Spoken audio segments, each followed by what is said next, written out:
flock, rain, gang, family, welcome in to another episode of the Purple Rain podcast, Quiet Storm Sports. And in this episode, we're going to talk about the biggest curse facing Lamar Jackson right now and what the Ravens can do, specifically this new coaching regime Ravens can do to kind of alleviate some of the pain points that Lamar Jackson has been facing in his career thus far. This and so much more here on this happy hour stream, 4th of July stream, by the way, of Quiet Storm Sports. Like the video.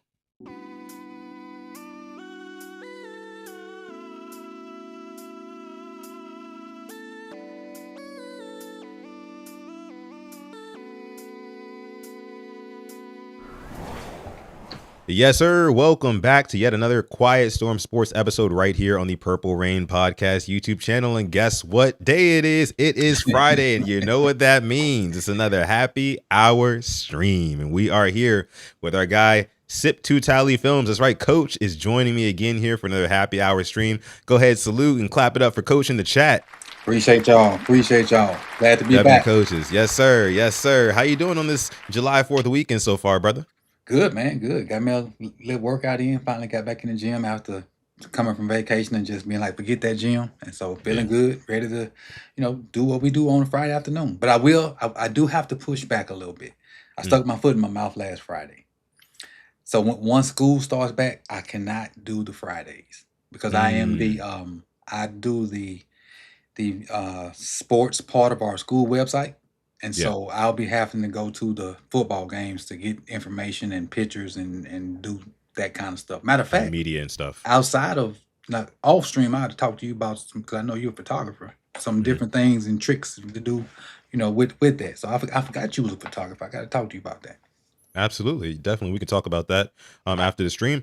But it's good to hear that you're doing well, Coach. And, going into this 4th of July weekend. Again, I just want to start the episode off by saying this because a lot of people are watching live right now, Coach, but some people are going to be part of the replay gang. And special salute to you. Happy 4th of July week. And I want to tell everybody, I don't want to wait till the end of the episode to say this.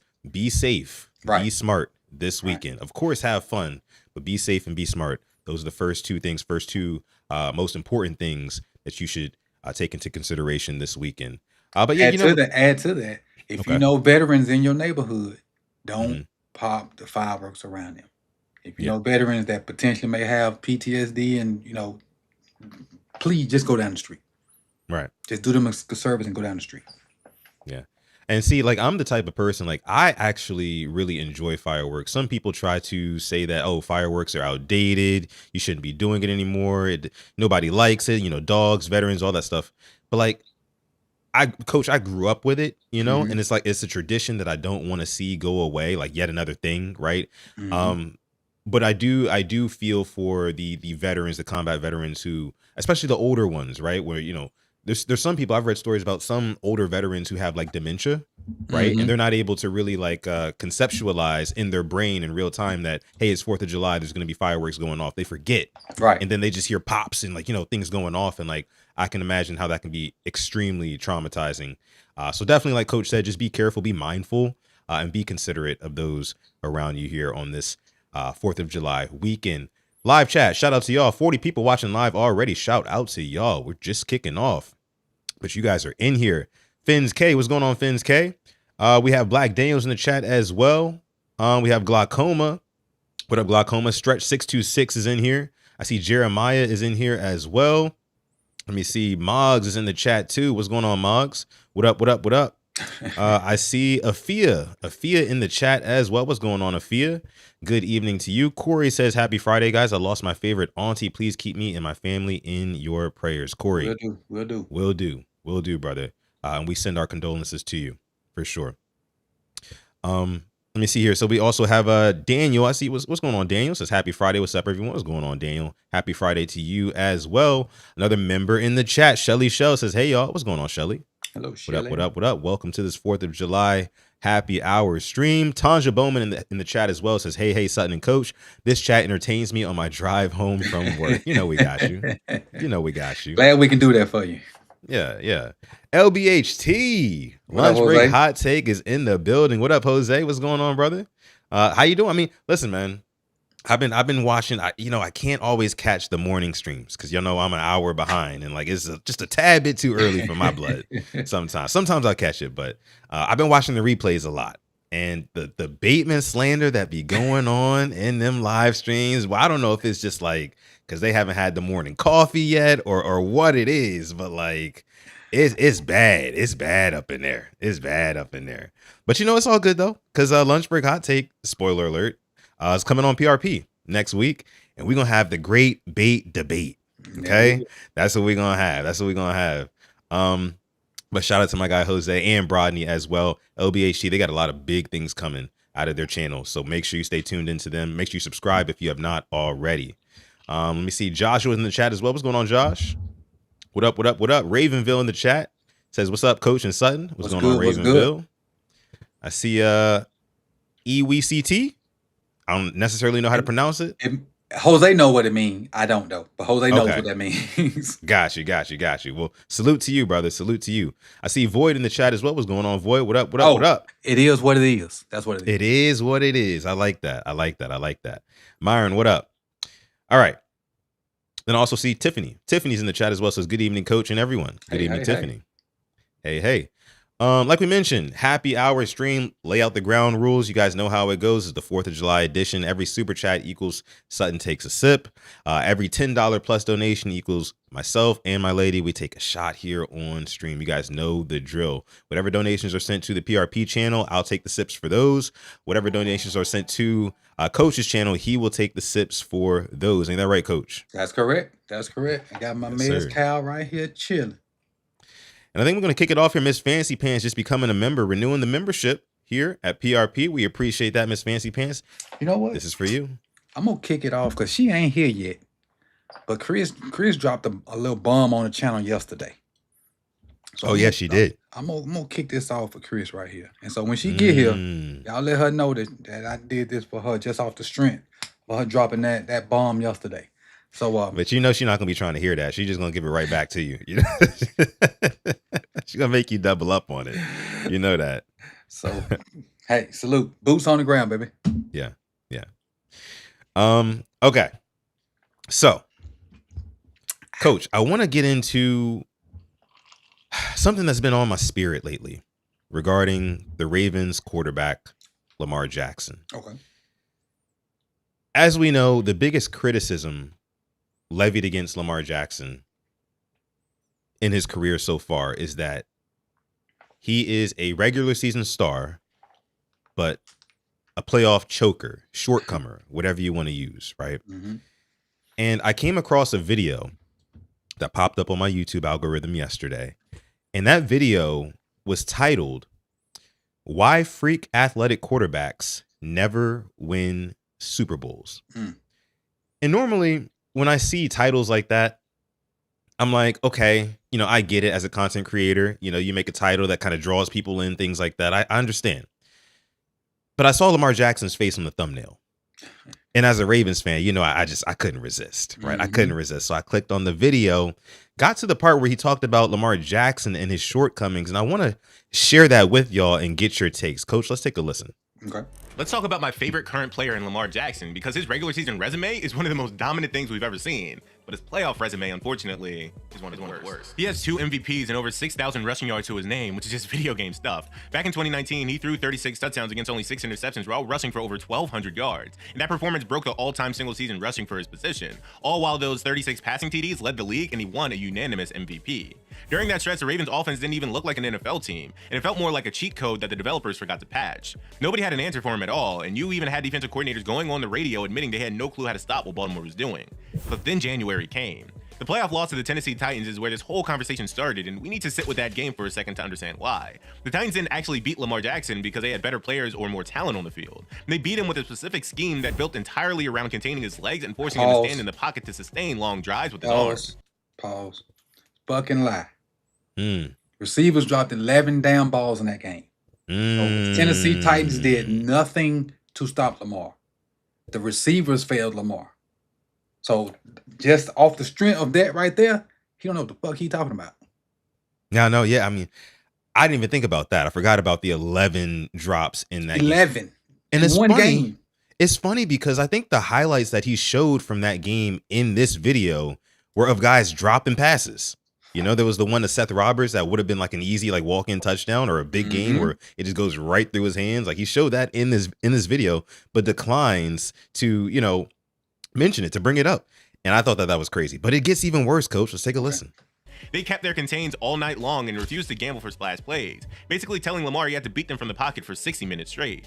He ended up with multiple turnovers that game, and an offense that looked unstoppable for 4 months couldn't string anything together once the plan removed the one weapon their entire identity relied on. That wasn't just a fluke, it was a blueprint for the rest of the league. Kansas City has used a version of that same blueprint against Baltimore over and over since then. And the 2023 AFC Championship game is the clearest example we have. Off the back of another MVP season from Lamar and much improved accuracy, the Chiefs came into Baltimore. This time though, it felt different, and that maybe this was Lamar's year. But the Chiefs went into halftime with a lead and spent the entire second half making Jackson beat them through the air in most obvious passing situations. They took away the running lanes with disciplined front seven play and just waited for the mistakes to happen, which caused the Ravens offense to stall out completely. It's not that Lamar isn't talented enough to throw the ball, because he's improved dramatically in that aspect. But winning from the pocket in January against a Patrick Mahomes team on the biggest night of your career requires a specific processing speed. You have to have done it hundreds of times before, when there was no other option. But Lamar was never forced to do that because his legs were always there to bail him out. His career playoff record currently sits at 3-5, and his completion percentage in those losses drops off a cliff compared to his regular season numbers.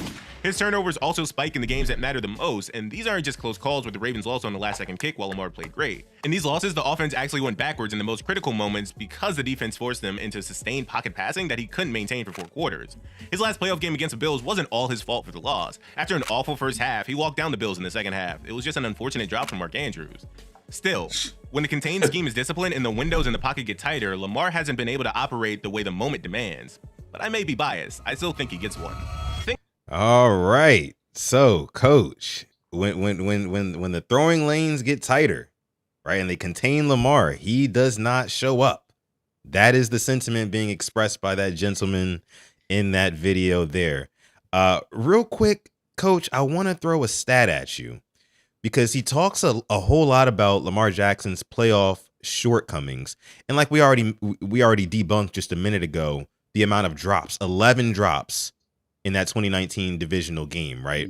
But even like furthermore from that, coach, when we talk about Lamar Jackson's playoff performances, I feel like we always ignore the obvious. And when I say we, I mean everybody else that's not a degenerate Ravens fan, like you, me, and everybody watching this stream right now. We all know and understand that Lamar Jackson has to play quite literal, perfect football in the playoffs if the Ravens want a chance at advancing to the next round. We know this, right? Because anytime Lamar Jackson has a turnover, God forbid two, the Ravens are fighting for their life, trying to claw back into a game when other quarterbacks never had to do that. You want to know why? Because those other quarterbacks had a defense that complemented them well.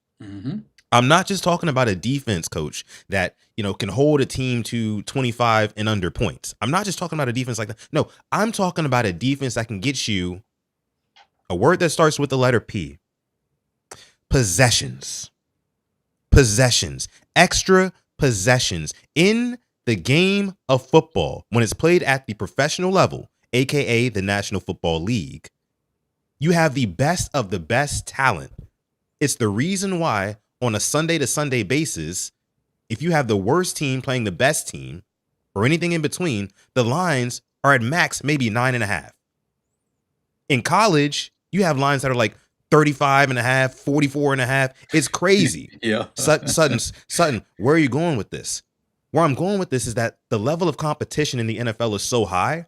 So imagine how high the competition gets in the playoffs. Imagine how much the margin for error shrinks in the playoffs. And like I said, coach, I have a stat I want to throw at you. Go ahead. Let's take a look at this here. When I talk about possessions, how many possessions do you get? The game is about, especially in the playoffs, who possesses the ball more and who has more opportunities to score, right?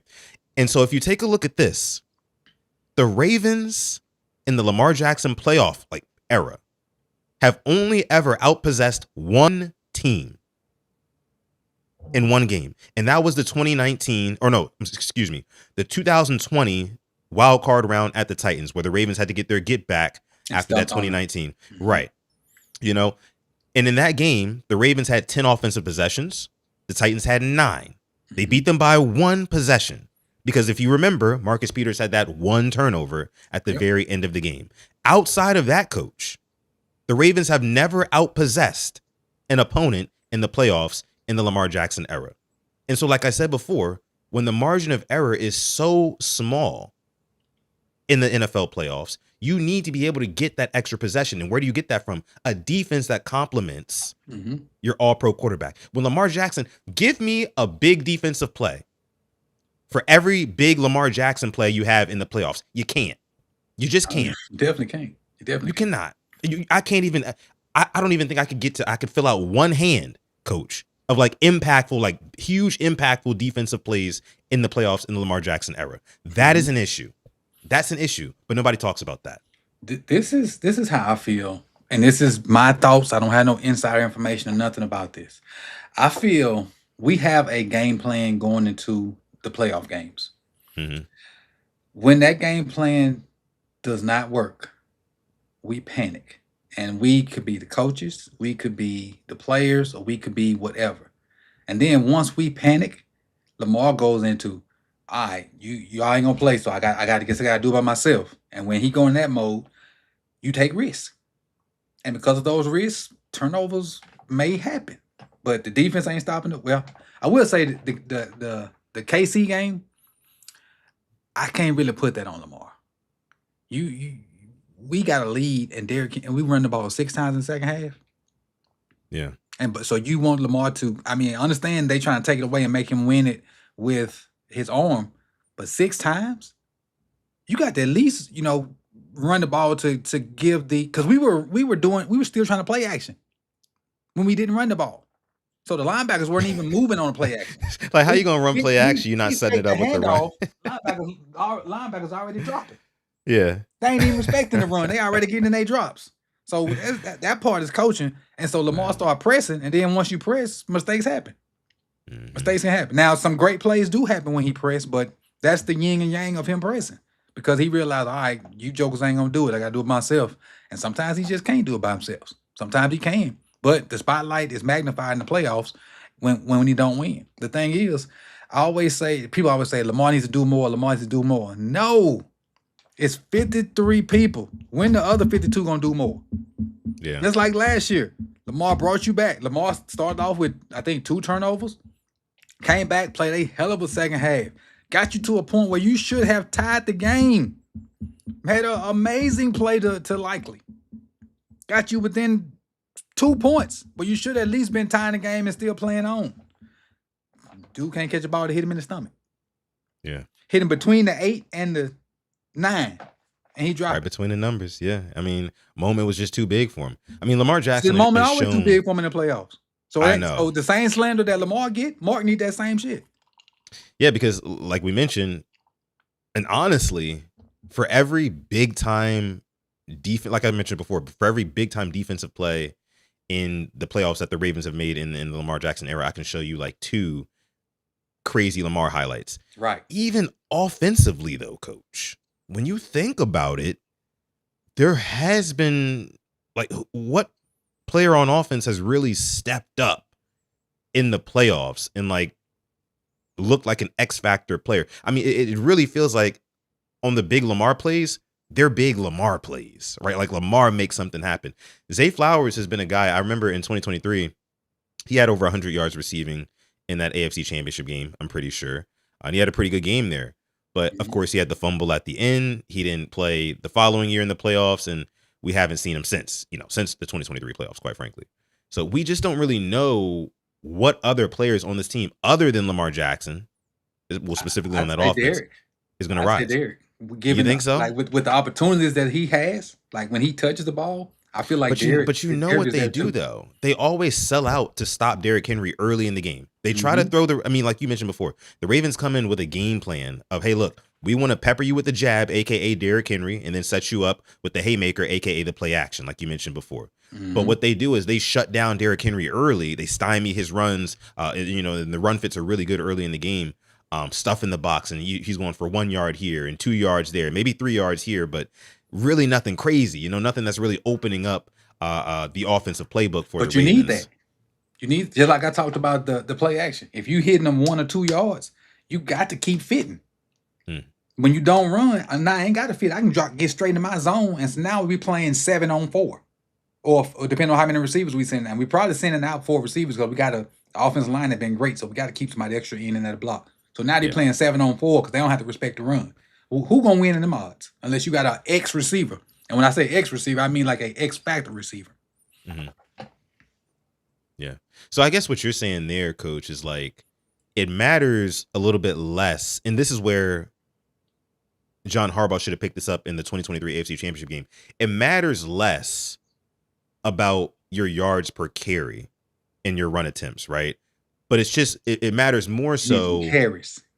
Yeah, it matters more so like just showing the defense that you're committed to that, right? Because that is what gets the linebackers drawn in, and that's what allows you to throw over the top of their head, play action, all that good stuff. So I'm hoping that, and here's where I want to go next.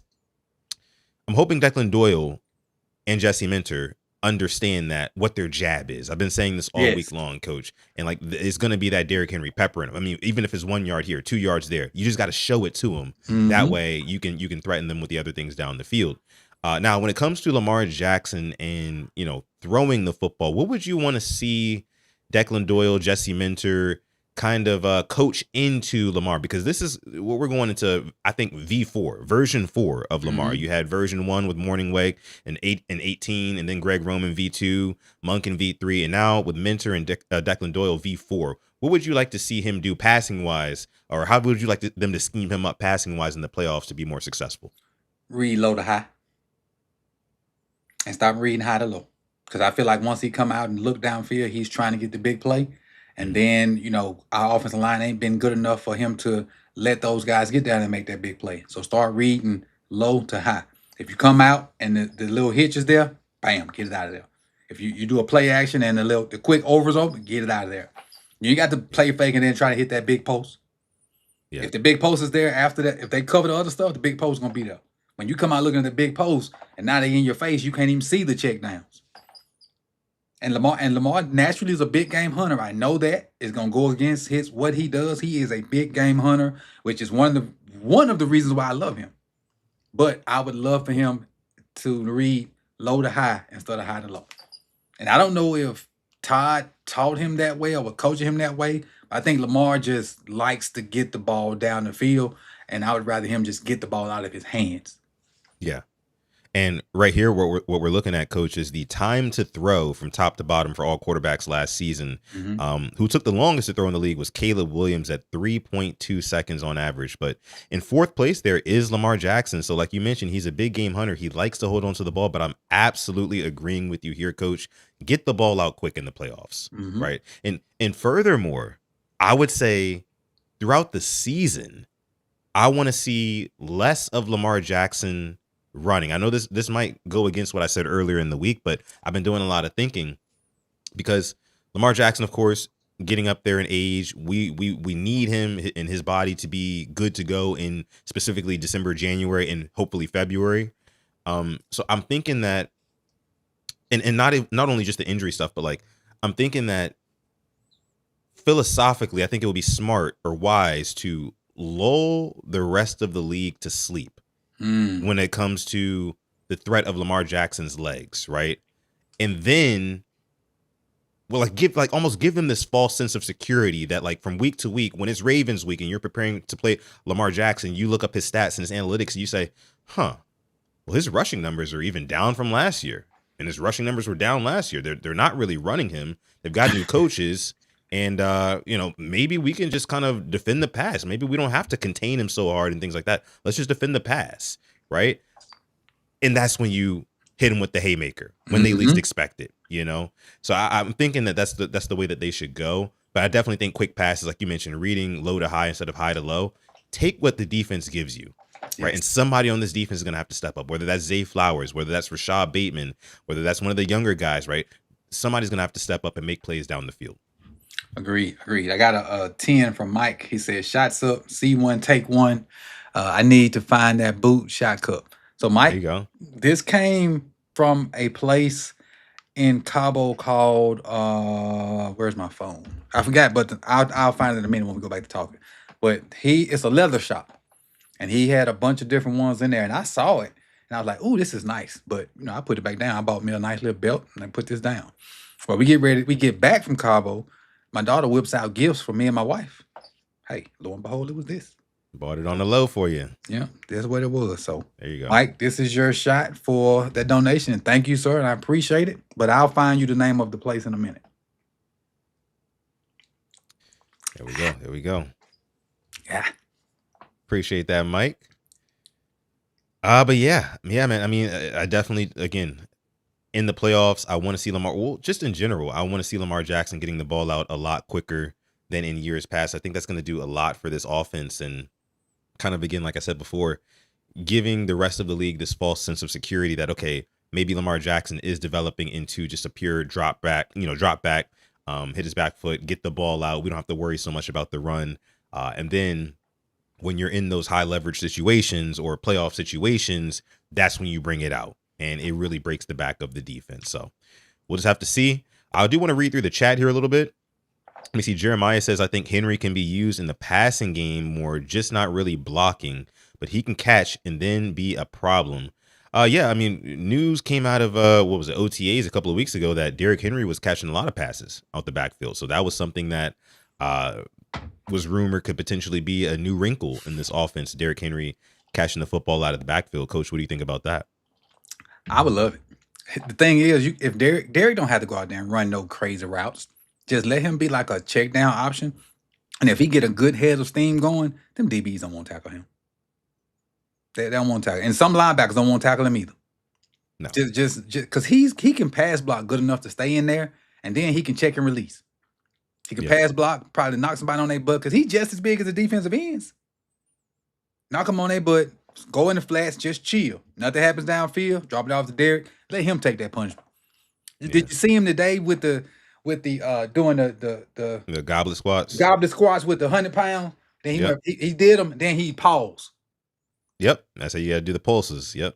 Then he come up and do some more, and then he had the 100-pound. Then he was squatting and lifting up with the man. That dude's an alien, man. He's a beast. He's a beast. I mean, I have it right here. As a matter of fact, Derrick Henry hitting those goblet squats. It's how you got to do them too. Honestly, he not going low enough for me. He wasn't going low enough for me on those. Right. You got to get ass to grass. What? That's the name of the game. And I can't do this no more. These backward lunges, I need those are serious. Let me do lunges. With that type of weight, those backward lunges. Ooh. That's the one I was talking about. That'll hurt. Those are tough too. Mm-hmm. The dude in gray got better form. Oh, he got lighter weight too. I would say he got better form. He got lighter weight too. Yeah. Just trainer. Yeah, man. Yeah, he's got to get low. Well, he is 32, 33. Yeah, I give him a little leeway. Give him a little leeway. I'm trying to tell what weight is that. I can't really tell. Big as hell. Oh, it's 120. It's 120. I can see it. Yeah, that is definitely big as hell, for sure. For sure. We got 103 people watching live. Shout out to y'all. They say, why Derrick working out with Chris? It sure do look like Chris, right? Light skin with the beard. Hey, I gotta get Chris on, man. Them girls out of school, we gotta get Chris back on. We do. Okay. All right. Now, I think we can go ahead and get into some film now, Coach. Okay. Yeah, let's go ahead and get into some film. Share this over here. Share screen.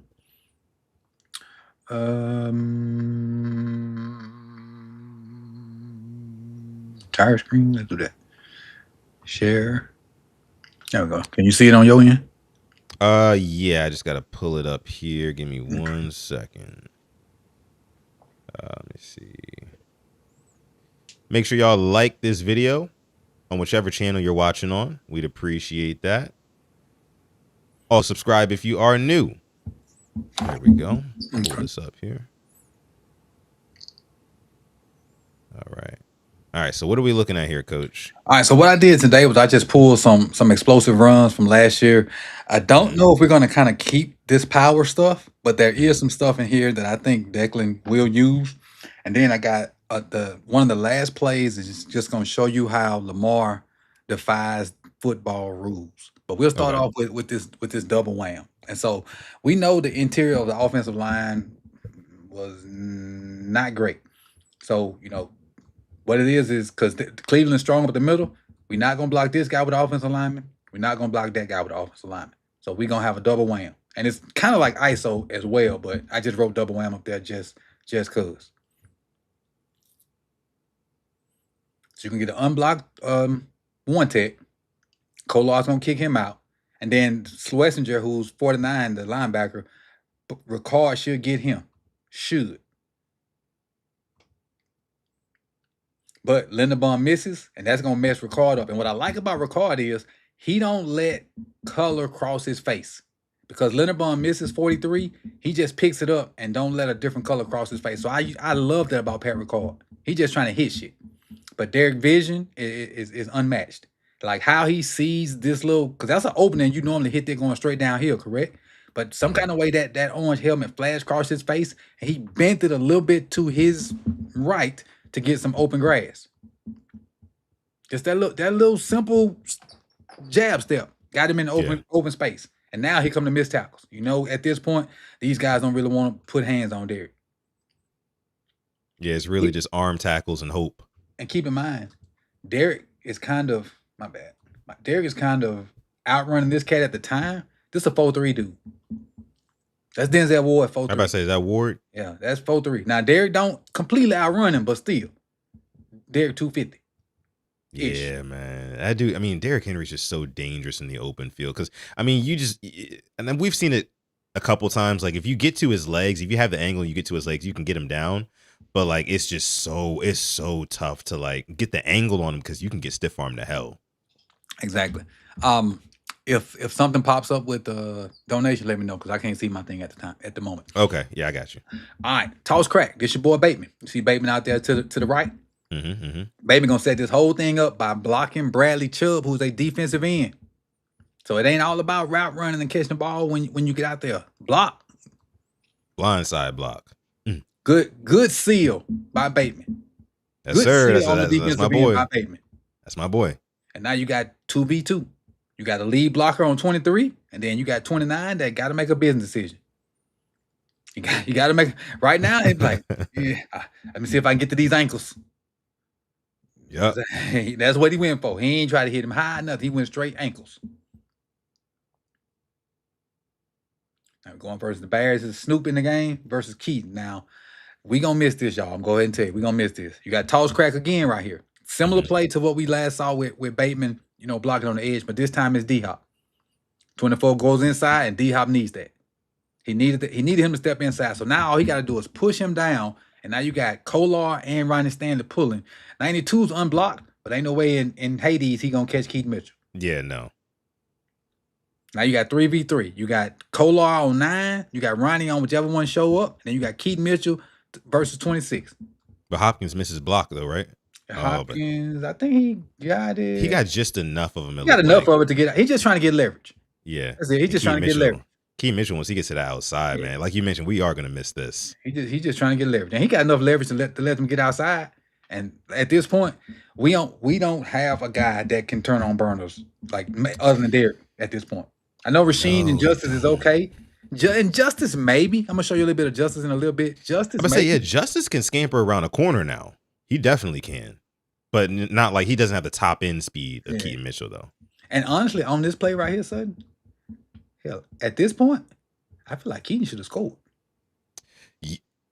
I mean, dude that's at the bottom, he's got a decent angle. I mean, that's a DB right there. The one, right? The blue arrow. Yeah. He should be able to close just enough to like make Keaton Mitchell make a decision. He got just enough there. Yeah, he got just enough. So it was close though. Hill can scoot. Mogg said Adam Randall time. I don't think Adam Randall has the top end speed either. I think he's more of like a one cut back. And hit the hole hard. Like But we'll see again. Preseason top 5 guys to look out for. All right, here we go. So we talked about Justice Hill. Mm-hmm. Justice Hill may be Oh God, not the Cooper Rush offense. Yeah, the Cooper Rush offense. It's outside zone, going to the right, which is what I think we should run a lot more of, which is what Ledford is known for. Hopefully he can improve on this, but you can't get too much better than this. You got 2v2 all the way to your left. You got 2v2 right in the middle. You got Rosengarten. Voorhees getting 59. Justice Hill, you can't ask for better blocking than this. You can't. You got a hat on the hat. You can't ask for better blocking. So now all you got to do is just hit that sun gun full speed, which is what he does. And what I like about this is watch how he put it high and tight when he in traffic. You see, you got him by his side. Get that arm out there. Look. Put that thing away because they got that arm out there. Yeah. Little subtle stuff right there. Yeah, I mean, Justice Hill, I think, had it not been for the injuries, he could have had another. Because you remember 2024, he had a great year. Mm-hmm. He had a great year. He was doing a little bit of everything. Yep. And of course, he was banged up in 25. The offensive line wasn't as good. Like the entire team wasn't as good. But I think that this year it's going to be between him and Adam Randall. Because again, Randall is a guy chosen by the owner. You know, so he's going to get the benefit of the doubt. He's going to get some playing time. I think it really comes down to which player proves to be a better third down blocker, right? Yes. Which, as we know right now, Justice Hill has the nod because he's done that before. I mean, Justice Hill has gone one-on-one with like the likes of Chris Jones, right, and like held him in check for a little bit. You know what I mean?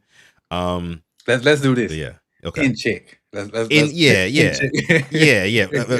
Relative to how well a running back should have Chris Jones in check. You know, he didn't just get tossed out the club. Right. That's what I mean. Yeah.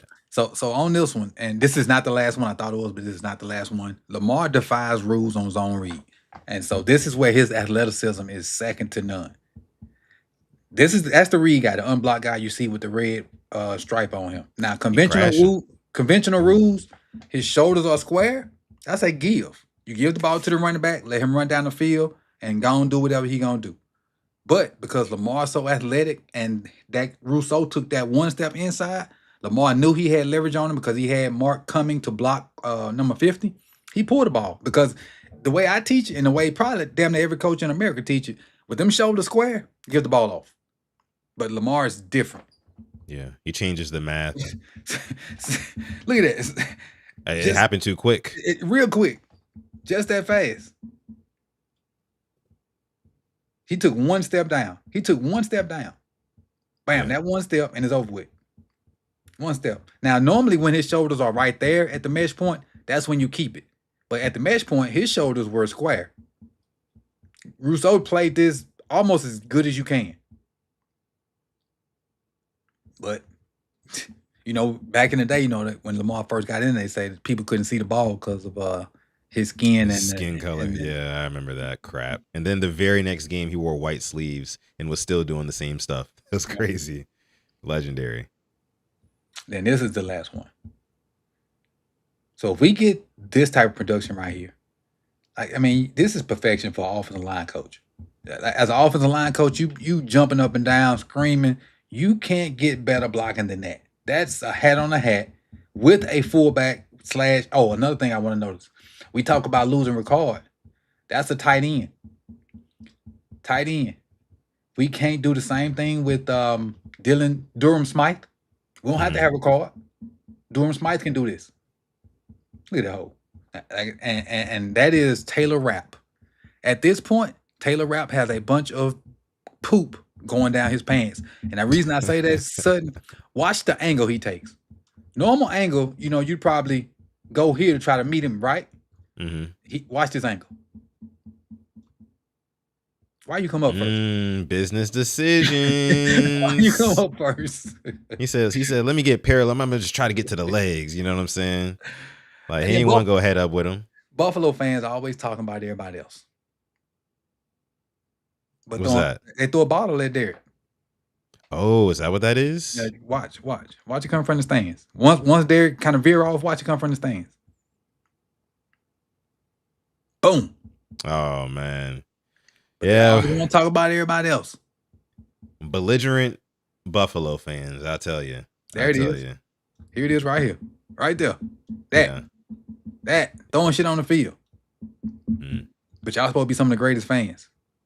That's what we were told. That's what we were told. Void says in the chat, never met a completely sane Bills fan. Yeah, the Bills Mafia, they go crazy. They go crazy. And that's the last one I have for y'all tonight. Jessica Cashier says in the chat, their offensive line doesn't look any better than last year. So what's going to stop Lamar from taking more hits again?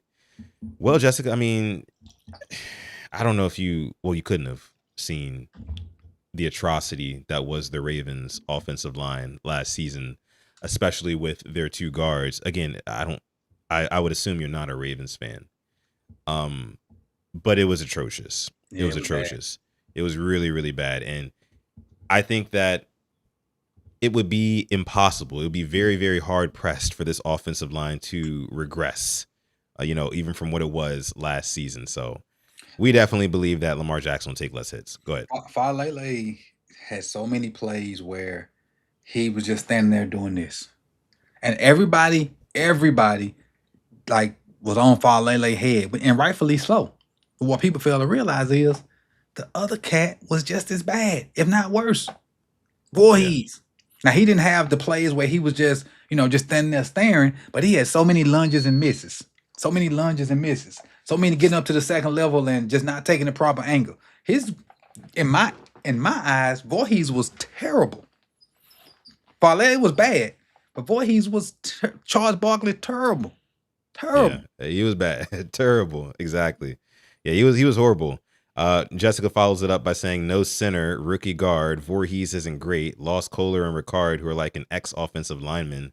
Okay, sure would be a tad better since that crazy guard is gone. Different system too.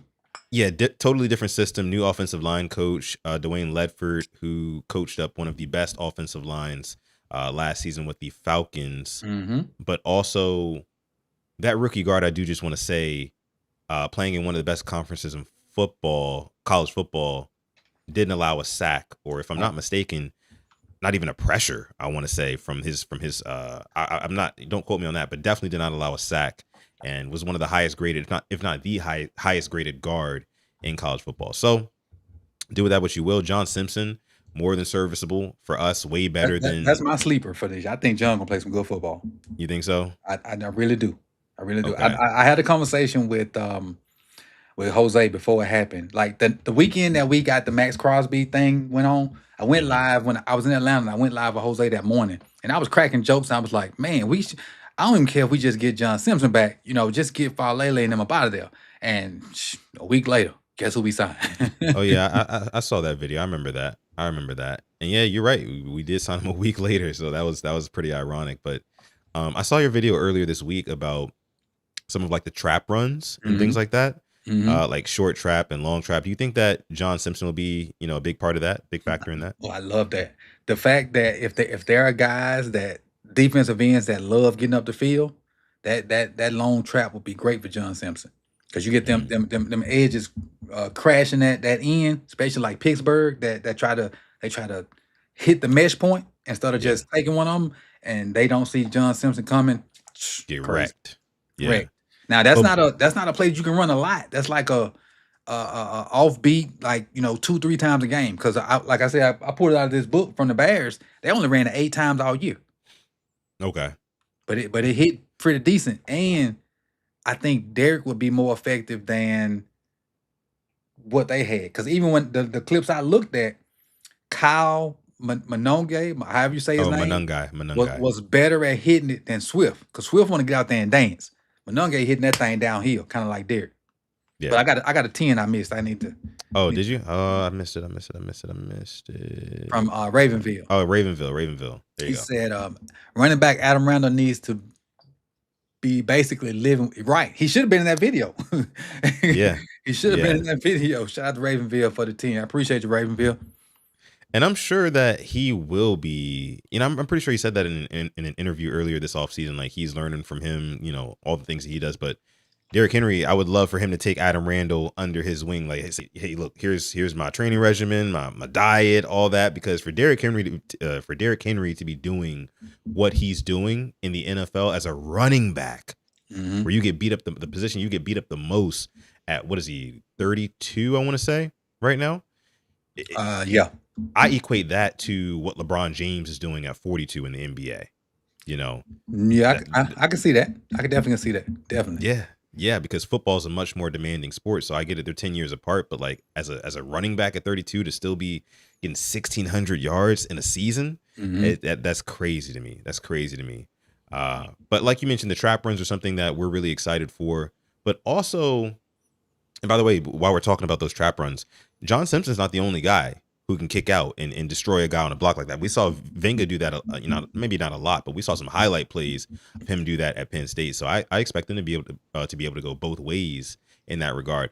Now, when it comes to these outside and these wide zone runs, Coach, I gotta ask you, and I think you have a 5 too. Hold on, you have a 5. Oh, the 5s are both of us. All right, yeah. This new staff alone is worth 4 to 5 more wins. We were a poorly coached team in all phases. I agree with that. I agree. Armstrong, 90-89. But also just the pure sack production that you're getting added onto this team. Trey Hendrickson, 17.5 sacks that you're adding on. I mean, again, I'm not saying he's going to get 17.5, but like he's a 17.5 caliber sack guy. Calais Campbell has 6.5 sacks last season. Would have led all Ravens. You know what I mean? Of course, you got the younger talent Zion Young and Mike Green, who we expect to take a step forward, but you're getting a lot more sack production on the table here. Will you throw that up, please? The one I just sent you. What's that? I shared the screen. Oh, okay. Let's see. This was, I think somebody was asking about Venga. Yeah. These are Venga's numbers from last year. No sacks, no quarterback hits, only 4 hurries. He gave up a hurry versus Villanova, 1 versus Oregon, 1 versus Indiana, and 1 versus Rutgers. So in all, because they count sacks, hits, and hurries as pressures, he gave up 4 pressures out of 614 snaps. That is a pressure percentage of what's that? 4 clear. 4 divided by 614. This, let me just show y'all the number. Focus. There you go. Was that 65? That ain't even 65. It's 0.0065. So that would be less than 1%. That's less than 1% pressure rate. So there goes. I think it was, what was it, Jessica in the chat? Yeah. So he's nice. He's like that, right? Venga Ioane. And I think that he's definitely going to, his skill and talent will translate over to the league. TC dropping the 15 in the chat. Lamar has to play perfect to win. Sometimes his perfect play is not enough.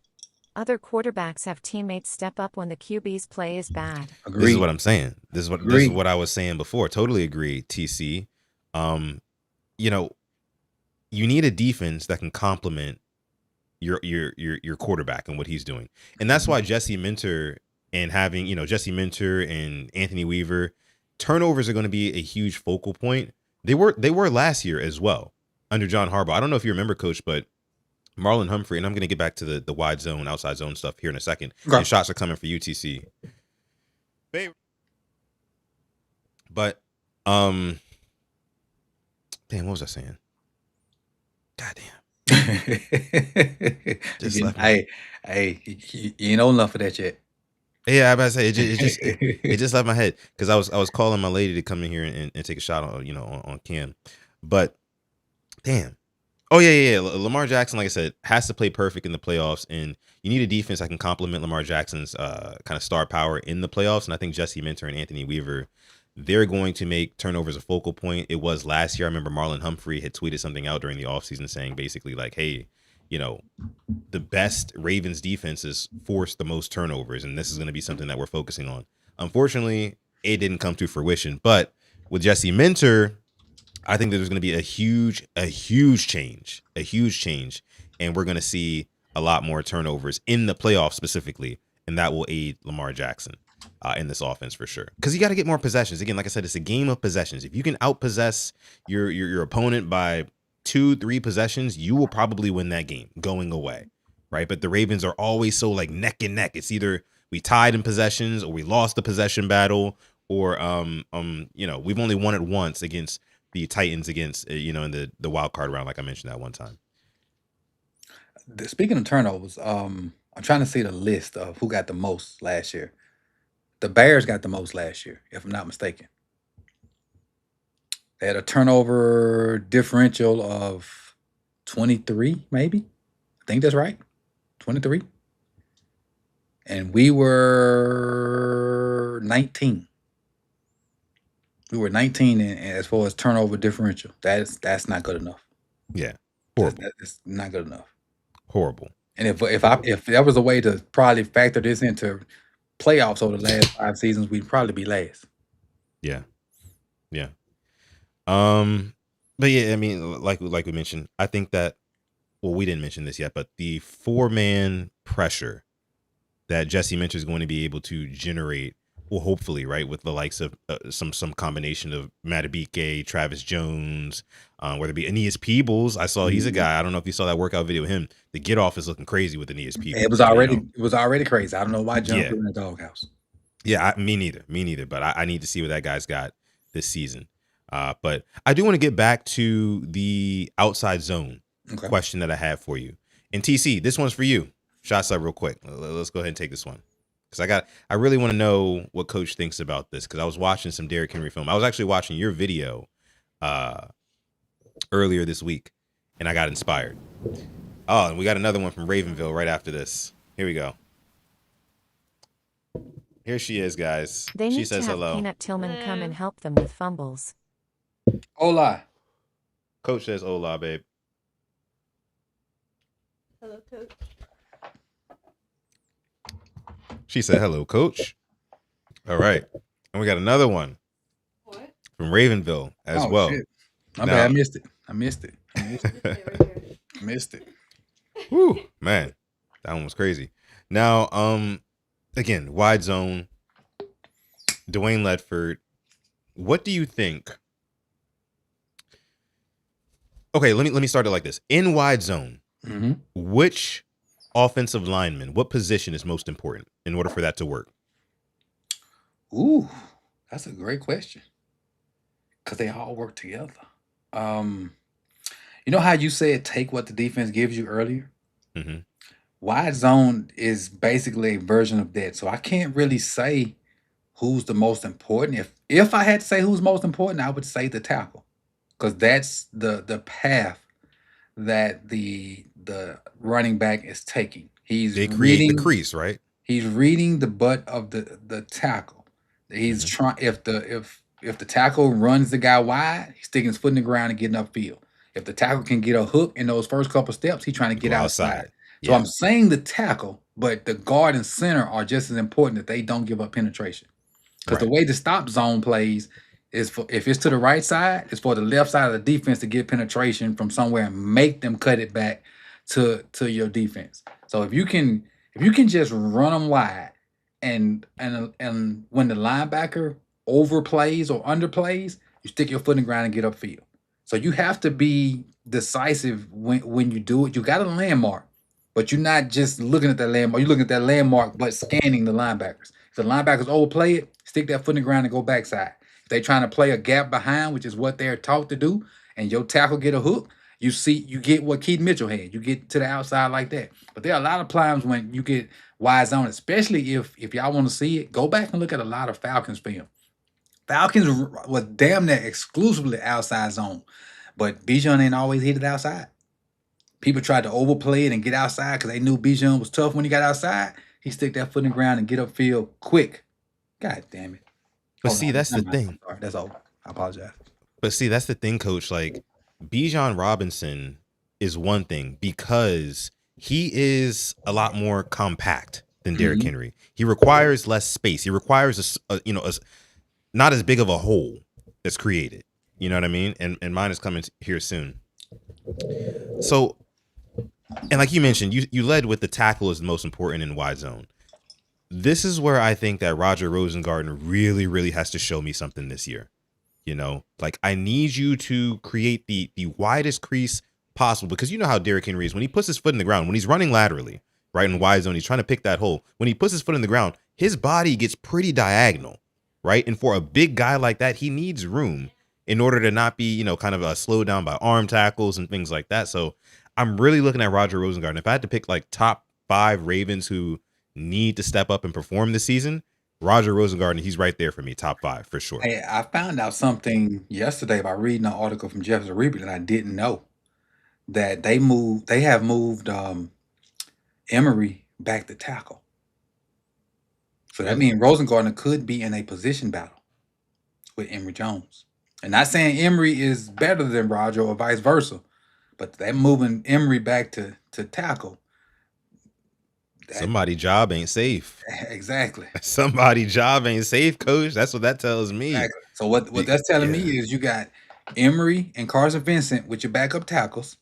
Mm-hmm. You got Voorhees and who else was and Bullock as your backup guards. Mm-hmm. Then you got Gwynn and Pinter as your centers. That's Right. that's the 10 I'm seeing. Oh Mm. shit, Brew dropped to 20. Uh-oh. I'm behind on the chat. My bad. I'm behind on the chat. This one's for Ravenville. Come on, baby. We'll take this one for Ravenville. Here we go. I meant to do this too. That way we can see more what's going on in the frame. I got Coach's beautiful backdrop over there. I need me a poster. That's what I need. This one's for Ravenville. I kind of been sneaking my little picture frame in there. It was blurring out. But that won't be there when the season started. Go back in my classroom. Woo! Yeah, no. I did notice the picture this frame on a rug too, up under me. But the picture behind my head, I got a rug on the ground with the same thing. Oh shoot! Wait, I would say, well, we can't see it right now, obviously, but maybe send me a picture sometime. We have some aggressive guards we have some aggressive dogs at guards now. Them other two was out there playing patty cake. Harbaum is gone with the what's that Bueller speech? Man, you know what? Bueller, I guess. Harbaugh, I try not to talk about that dude, but I'm so glad he's gone. So glad. The Fairs, you know Fairs, Sutton, that be on the morning show with I've seen him. He's a Giants fan. He just don't know what he in for. He don't know what he in for, especially if they start off not doing good and he gonna start blaming folks. And then that New York media is like vampires compared to the Saints that we have in the Baltimore media. They gonna rip him a new one. He gonna be look at the Giants schedule. They gonna do him just as bad as they do Aaron Glenn. But coach. What? First couple games for the Giants next season. Mm-hmm. Week 1 versus Dallas. They at home versus Dallas. That's in prime time. That's a loss, right? Mm-hmm. Okay, so maybe week 2 we got a little bit of a easier matchup. We can bounce back from that Dallas loss, that tough divisional loss. Week 2, another primetime game at LA. Loss. It's the Giants, the Chargers, right? Not the Chargers. The Rams. I assumed Rams. Yeah. Mm-hmm. Yeah, this is the Giants' schedule, yes, too, by the way. So Dallas and Rams to start the season is crazy. Mm-hmm. And that 0-2 is going to hit different with that New York media. I mean, listen, man, he's going to be facing the heat early. Mm-hmm. And everybody in the world is going to see, it was never Lamar Jackson's fault. Right? When you see that, when they pan over to the sideline, when the Giants are down multiple possessions in the fourth quarter, and you see that face, yep, that dumbfounded John Harbaugh face. I call it the white man's version of the Terrell Suggs face. You know what I'm saying? Like with your mouth halfway open. You know what I mean? Terrell Suggs used to kill me with that. It's hilarious. Mike M gifting the Flow State 200 joules. Appreciate that, partner. YNG Brew. Here's your 20. Young Brew. Put a little extra one in this one. Ooh, that mezcal hit different. You said the mezcal hitting different on this 4th of July weekend. We appreciate y'all for coming out here, turning up with us here on this happy hour stream. Make sure y'all are following along with the drinks, man. It's happy hour and it's 4th of July weekend, man. Let your hair down. Have some fun. Oh, shit. I got another one. Back to back. You got another one? Oh, shoot. Wandering Raven. There it is. Just joined. Couldn't they move Roger back to left after they move on? They could. But I think Carson is going to have something to say about that. I am so excited to see the improvements of Carson Vincent. Like, this is one of the few times I'm excited to watch preseason.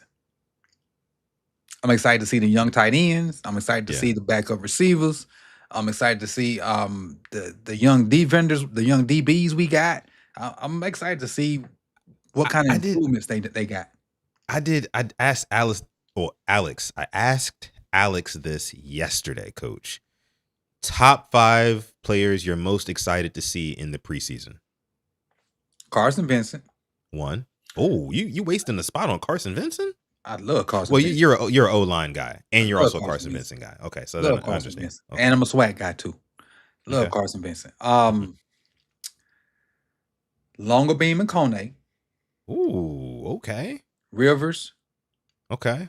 I haven't heard much about Chandler Rivers. Surratt. Can I do 6? Nope, Surratt you and can only Lane. do 5. Nope, you can only do Surratt. 5. Surratt.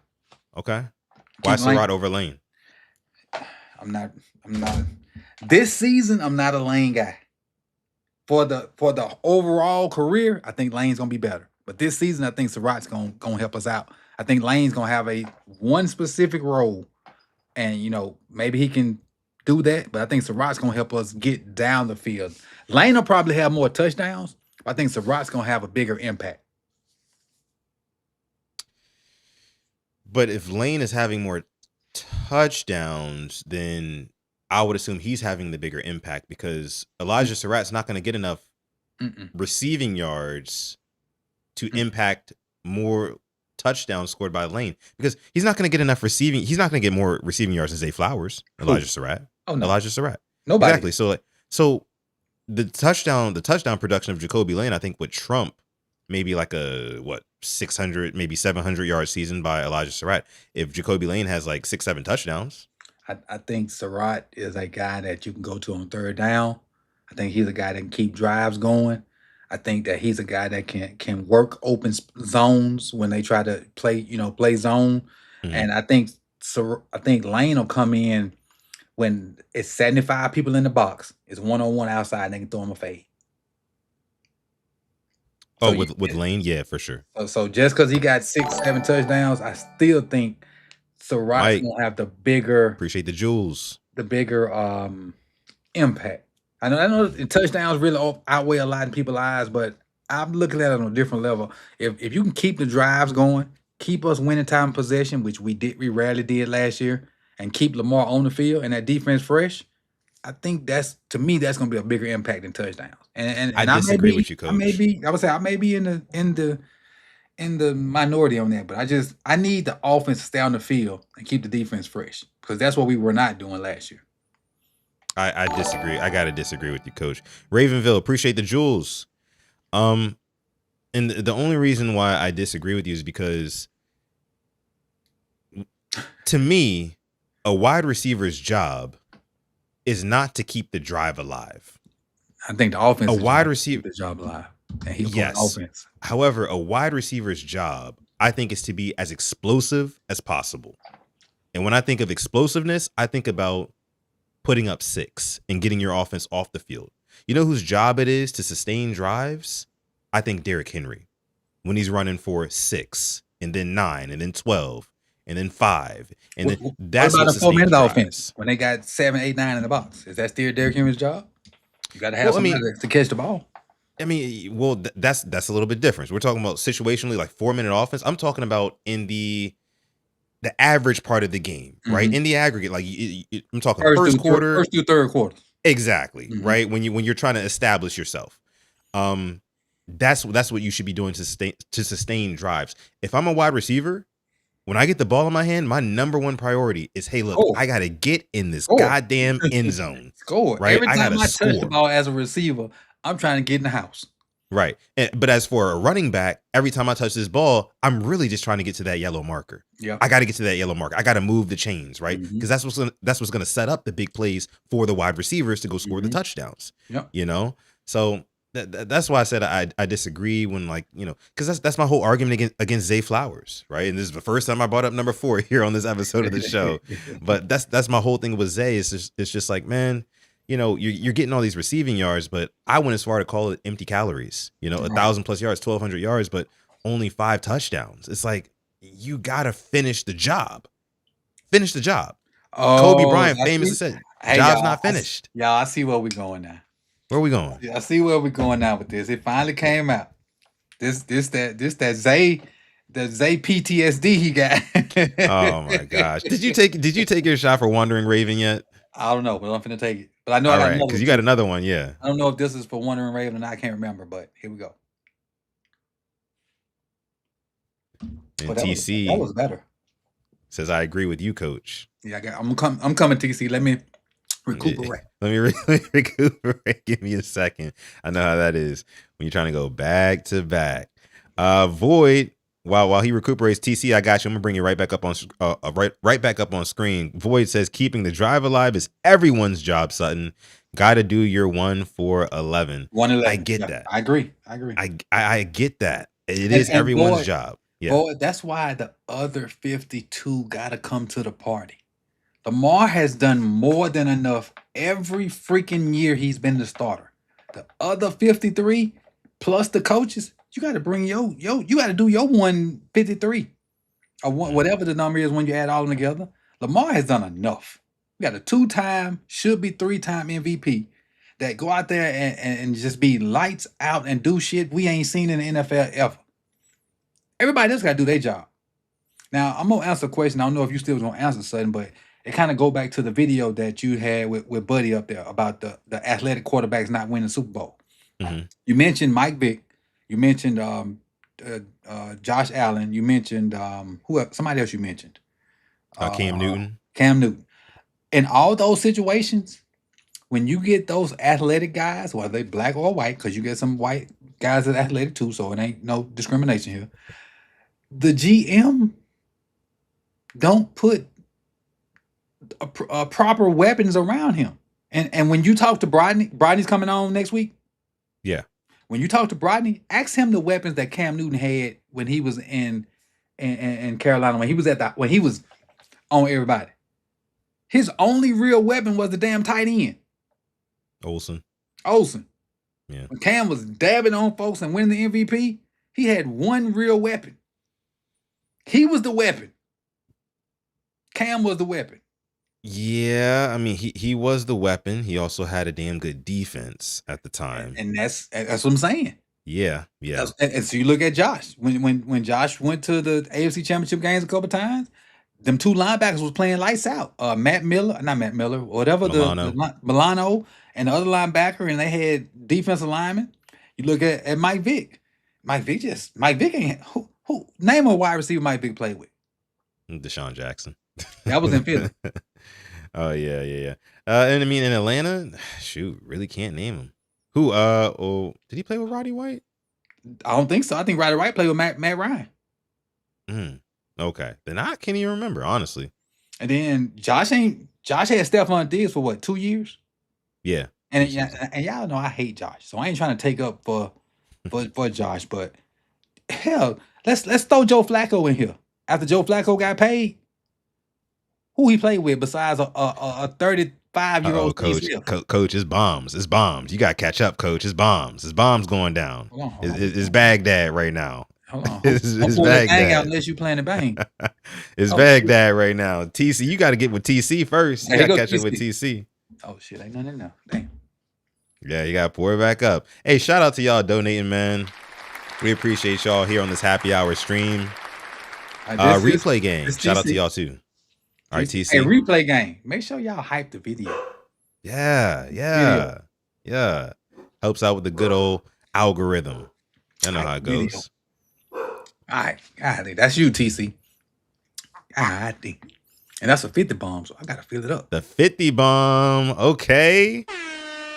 Chef Trez going crazy with the 50 ball on Coach's channel. Debate hate will be in full effect. Whoa, what's going on here? What's going on here?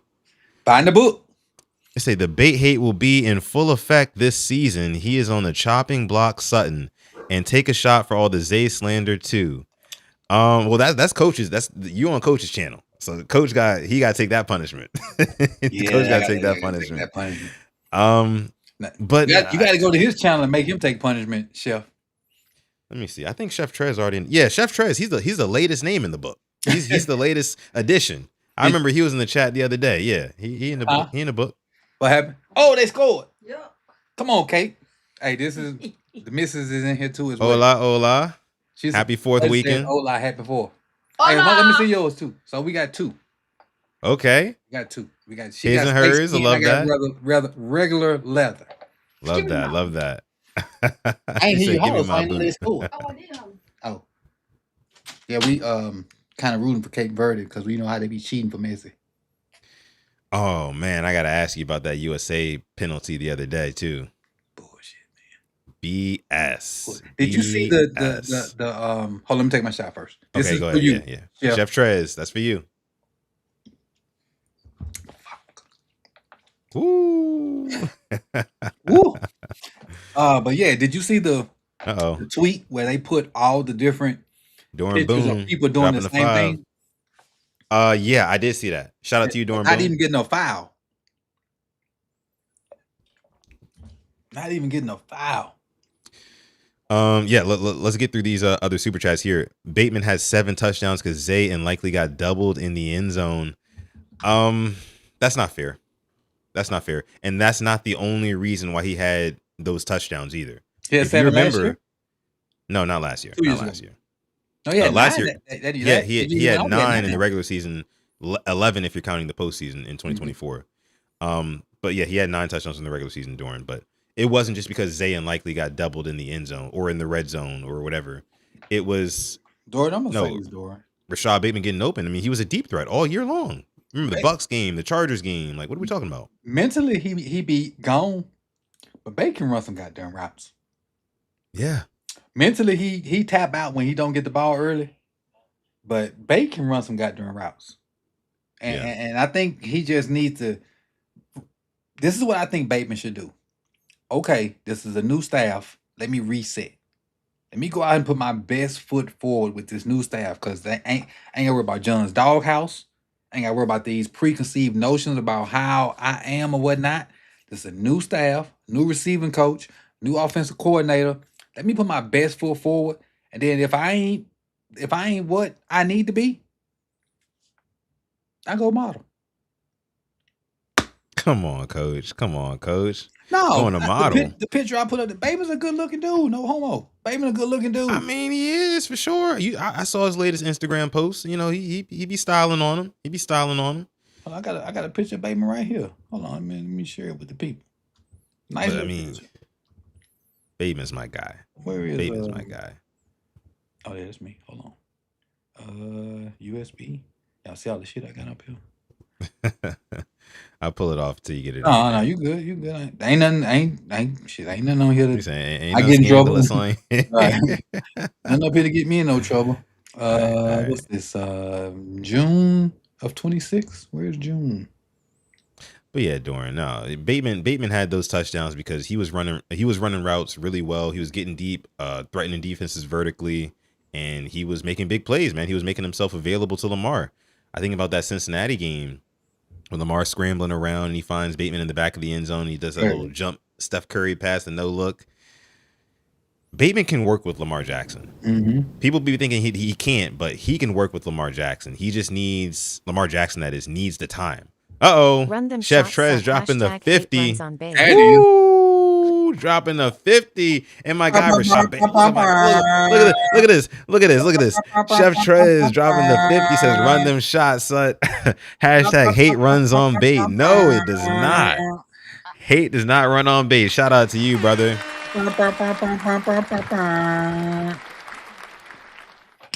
Yeah, man. This is my ketchup right here. This is my ketchup. That's crazy. Y'all on my neck tonight. Man, the bait hate that is runs deep. It runs deep with a lot of y'all. I don't know why, but it does. Hey, but that's okay though. Sure. Because listen, like I said before, I'm gonna need a whole lot of apologies come season time. Okay, I already got my my Rashad Bateman apology form already queued up. You gonna send it to him? I'm gonna send it to everybody personally. I'm gonna send it to everyone personally. Chef, Um, thank you for doing what you've done tonight for both yeah, of us. We absolutely. really, really, really appreciate it. Like I was telling Chris yesterday when she did, basically the same thing. You guys don't know how much that means to us, especially in this time of nothingness from the Ravens for the most part. Yeah, yeah. It's the dry season. It's the dry season. But I will say Yeah, this: I'm working on something for my channel that we don't normally get these opportunities. And it's a lot, in life I was late to learn it's more about who you know than what you know.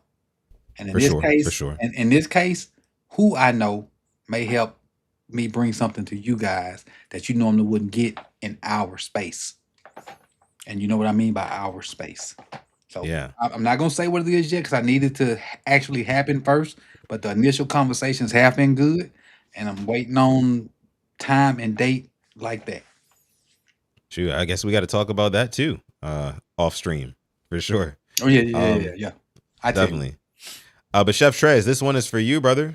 Let's go ahead and get this one ready. You ready? Hey, Oh, I Chef gotta do this. I Trez. gotta do this shot. But Hulk just gave you a great idea. Was it Chef Trez? Yep, Chef Trez, this one's for you, brother. She know what Chef did? You told her what Chef did? Dropping bombs over Baghdad over there. She said, Jesus Christ. You see the latest one I just got? Hold on, let me get back to the chat. Let me see. Hawk TV. Mm-hmm. Let me see. Thank you so much, Chef Trez. Again, that means so much to us here. I don't appreciate the bait hate. You know that, and you in the book. Okay. But I appreciate the donation for sure, brother. All the Thank you, support Chef. Again, does thank not go unnoticed for sure. The Hawk TV dropping the 10 piece in the chat on Coach's channel says merch idea for Sutton. Take the list of names you got and put them on PRP shirts, hoodies, or wherever you can place it on after Bateman's season. Oh, that'd be crazy. That'd be crazy right That'd be there. fire. That's a great idea. It's Especially, gonna, let's say Bateman come out and go for 1,210 yeah, touchdowns. yeah. That'd be nuts. Oh, you know what I'm gonna do? I'm gonna have it. It's gonna be like a graphic, like one of those throwback graphic T-shirts, like vintage. It's gonna have Rashad Bateman, and in this 7 in the Darkness Falls jersey, right? It's gonna be black, vintage, right? I'm just imagining stuff. It's gonna say Bate 7. You feel me? And then on the back, it's gonna be like those shirts that have the tour dates and stuff like that. Mm-hmm. It's gonna say at the top, at the title, it's gonna say "Stay on that side," and it's gonna have all the names right underneath it. That's what it's gonna say. Bateman catching a touchdown. Exactly. Yep. What are they talking about? That's how it's gonna be. That's a good idea, Hawk. That's a great idea, Hawk. Appreciate that. This It's for for you, Hawk. Hawk. There you go, man. Mama Mia. I'm gonna be asleep. He said I'm gonna be sleeping. And I got somewhere to go. Oh yeah, where you headed? Just from my homeboys, his birthday, and he in town from his birthday was yesterday, but he in town from way. But they got a house here and kids here, so they came into town for the summer. So True. Okay. just going, celebrate a little bit. Yeah. We're doing a company tomorrow. We're gonna have company over tomorrow and celebrate and stuff like that. So tonight I get off. I'm drinking a little bit. Me and my lady, we just chilling. But tomorrow's gonna be our day. Mm-hmm. Good thing I ain't got to drive, so I'm good. I'm good. There you go. There you go. I'm good. I know that's right. There you go. I got 2 more to take. God damn it. Oh, did I miss one? No, Oh yeah. Heather. She re-upped the membership, then dropped 10. And then drop 10. What's going on, Heather? Appreciate you Hey. for coming through. Oh, I heard that mezcal opening. I'm gonna sleep good tonight. Well, while you doing that, I want to ask you. Remember about that USA versus Bosnia game and that penalty. And Balogun got, he got ejected from that game for stepping And on the dude's suspended. ankle and suspended for a game. What did you make of that? I thought it was total bull. You know what? Because actually, I think it's been some. So you know how the U.S. has finally gotten into soccer like this year. So Yeah. you know how we do. We're internet sleuths in the United States. I don't know if you saw it or not, but the referee in that game had already been like under investigation for some shady shit For before. fixing games. Yep, Alex told me yesterday. So it was a game versus I want to say the Congo, where it was a questionable call, but the dude from the Congo hit the ball first, but because he tripped somebody else, they gave him a penalty shot and they fucking won the game off of it. Yeah,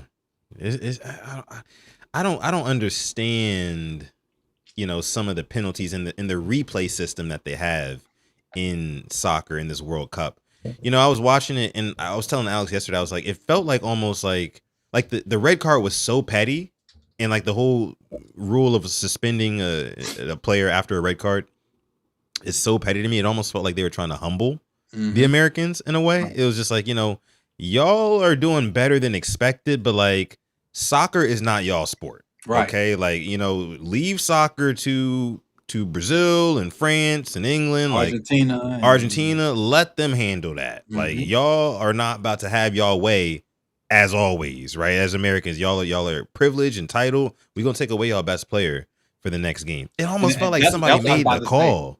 I was about to say, people, they were like, well, was Bala going to have you say it?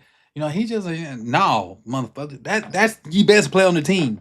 Forget Christian Pulisic, whatever you say his name. Balogun is the best player on the team by far. Yeah. And I'm just not getting into soccer because of this World Cup, but he's by far the best player on the team. Yeah. I mean, I think that especially in this World Cup, he has been the best player. I mean, Pulisic's been banged up a little bit. In this one. And the last one, definitely Pulisic was the guy. But in this one, Balogun, he's been the number one. What, did I miss something? Don't bring it up, but look at Moggs. Look at Moggs. What Moggs say? I must have missed it. Now it's 17 seconds ago. Oh, they Q. Africa. I told my wife this before I came on. Africa is hooping. They had like 6 countries: Cape Verde, South Africa, Congo, Morocco, Egypt, and you know what's crazy, son? A lot of people don't know Morocco and Egypt in Africa. Really? A lot of people don't know that. Egypt? I thought that was a given. It's Northern Africa. They don't know. And I teach history and I teach geography and stuff like that. So when people say that, I'm like, how did you get out of high school? I mean, listen, they don't geography. I mean, at least when I was back in high school, they didn't teach it all that tough. They did not. You want to hear something funny? What? I know a young lady. And don't run from Heather's support either. Oh, no. It's right here. I already got it pulled up. Okay, cool. I already got it pulled up. I know a young lady. You know how in the textbooks, when you see the map of the United States, because, Hawaii and Alaska are kind of not attached, they kind of put them side by side. Yep. I know a young lady that thought they were side by side for real. I blame the schools. I blame the textbooks. Because why are you doing that? You feel me? Well, the mind of a child is so impressionable. She ain't a child. And how old was she? How old is she now? Or how old was she when I found out? How old were you? How old was she when you found out? 30-ish. I was 20 something. My wife knows exactly who I'm talking about, but I'm not gonna say who I'm talking about. That's kind of bad. Exactly who I'm talking about. That's kind of bad. She knows exactly who I'm talking about. That's kind of bad. At 30, I mean, because you should know about. You should have seen like an actual 360 map of the globe by then. In the textbook they put the little inserts. They have Hawaii and Alaska. Yeah, I know what you mean. I know exactly what you mean, because it's only a limited amount of space on the page, and they just put they group them together, and it looks like they're right next to each other when in reality they are thousands and thousands of miles apart. So but no, they really don't teach it too tough in high schools anymore. I know in college, when I got to college, I had a whole class on it. See, in high school, it's more of like just a subject. It's like a what do you call it in when you teach, like a module, or we learning this week. What is that called? Modulars come more so because we do this online stuff now. That's kind of done happened after COVID, and we do so much with Canvas now. So you have your modulars and you have like so many activities into the module, and then you may have a test after it. And honestly, that's kind of how I teach my personal finance class now in mods. I kind of use the canvas, and I kind of try to let them go at their own pace, but Mhm. not because in the class, I don't know. Well, you may not know. In the class, you got 19 different learners. Like you got, and I don't want to say this wrong. You got your people that probably shouldn't be in my class, Mhm. and you got people that are super smart. Then you got your regular students as well. All that shit in the same class, and I got to figure out who, what, when, where, and how at the same time. So teaching taxes. So they got like taxes is a major part of my class. This last 9 weeks we just had, I cut Mhm. this shit out Why? because I knew I had so many different styles and types of students. They fucking mind was gonna explode if I showed them how to do a easy 1040 or deductions. But like, you don't think that that's But the stuff that's like most important for these it is kids though? important, but they making me do that to 10th graders instead of 12th graders. When I before it was a mandated class in Florida, I had a bunch of juniors and seniors that had jobs and the shit was important to them. But now they've made it a 10th grade class, and them kids don't give a rat's. Like I had one kid, Yeah, that don't make her sense. I was teaching them how to do the tax stuff, to eat like fill it out the old school way. She came to me and she said, Coach, she said, I don't mean to be disrespectful, but my stepdad says, why are you teaching this to us when the computer's gonna do it? Because you can do, TurboTax TurboTax and all that shit. and I'm yeah. like, well, what if you don't know how to do it on a computer and like the tax person try to screw you? You need to at least be able to Yeah, besides that, check them. And because she's like, yeah, even I even understand that, but I'm just telling you what my dad said. huh. Huh. Yeah, because I mean, like, even when you use a site like TurboTax, you still have to know what the fuck they're talking about, because they're gonna Exactly. ask you a set of questions, and like, if you don't know what the Oh, answers are to those questions, then who this you for? kind of I like, got it's who for this for. Heather. That's Yeah, for Heather. Heather. Yeah. All right, go ahead. So yeah, the Q the God says in the chat here, nah, learn that shit. It's a skill. It is. Exactly. And like when I was in high school, that was not a class at all. Cause I had before it was mandated for 10th graders. I had some seniors like, oh, this all it takes to do taxes. I said, hey, there you a little side hustle right there. Mm-hmm. While Yeah. you in college, if you can figure this out, and I gave you the basics of it, you a little side hustle right there. Make you $200-300. If you go in the hood and somebody getting $3,000 because they got 59 kids, get you $300 of it. Cause you know how to do their taxes. Shit, There go. you go. Hey, be a little entrepreneur. Get you a little side hustle. Yeah. Yeah. Coach, I know you gotta run. I want to ask you one more thing before we get out of here. Okay. It's 4th of July weekend. A big staple of a weekend like this, 4th of Mhm. July, is like cookouts, Mhm. right?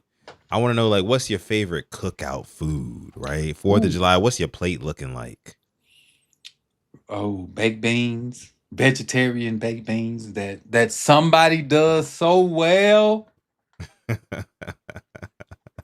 And I would say, and I don't eat this much because my wife don't eat red meat, but I would say ribs. But I haven't Okay. had enough. So my thing is, and I love the barbecue, but because like our kids are grown and it's just me and her, and then she don't eat red meat, so I don't really do it that much. But some good tender ribs. Yeah. And they ain't necessarily got to be overly sauced, but they need to be seasoned right. And some great potato salad. If I get them three things and some good drink, I'm good. I can't get with you on the potato salad. Potato salad. I can't get with you. Can't get with you. I think we had this conversation before too. We It might have have been not. when Jose. I think it was with Jose. I think we Oh, did. because he was telling you about the Jamaican, not the Jamaican, the Haitian, whatever his ethnicity is. Damn, I just fucked that word up. They did something in because Jose from the islands. He ain't necessarily from the main. He from the islands. They do some kind of macaroni or something crazy that they do, and I think that's I the wonder what conversation we had. island he's from.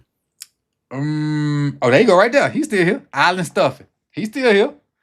Island I stuffing. got a feeling I know what island it is. I got a feeling I know, but I don't want to say it because I don't want to sound dumb. Virgin Islands. Virgin Islands. Okay.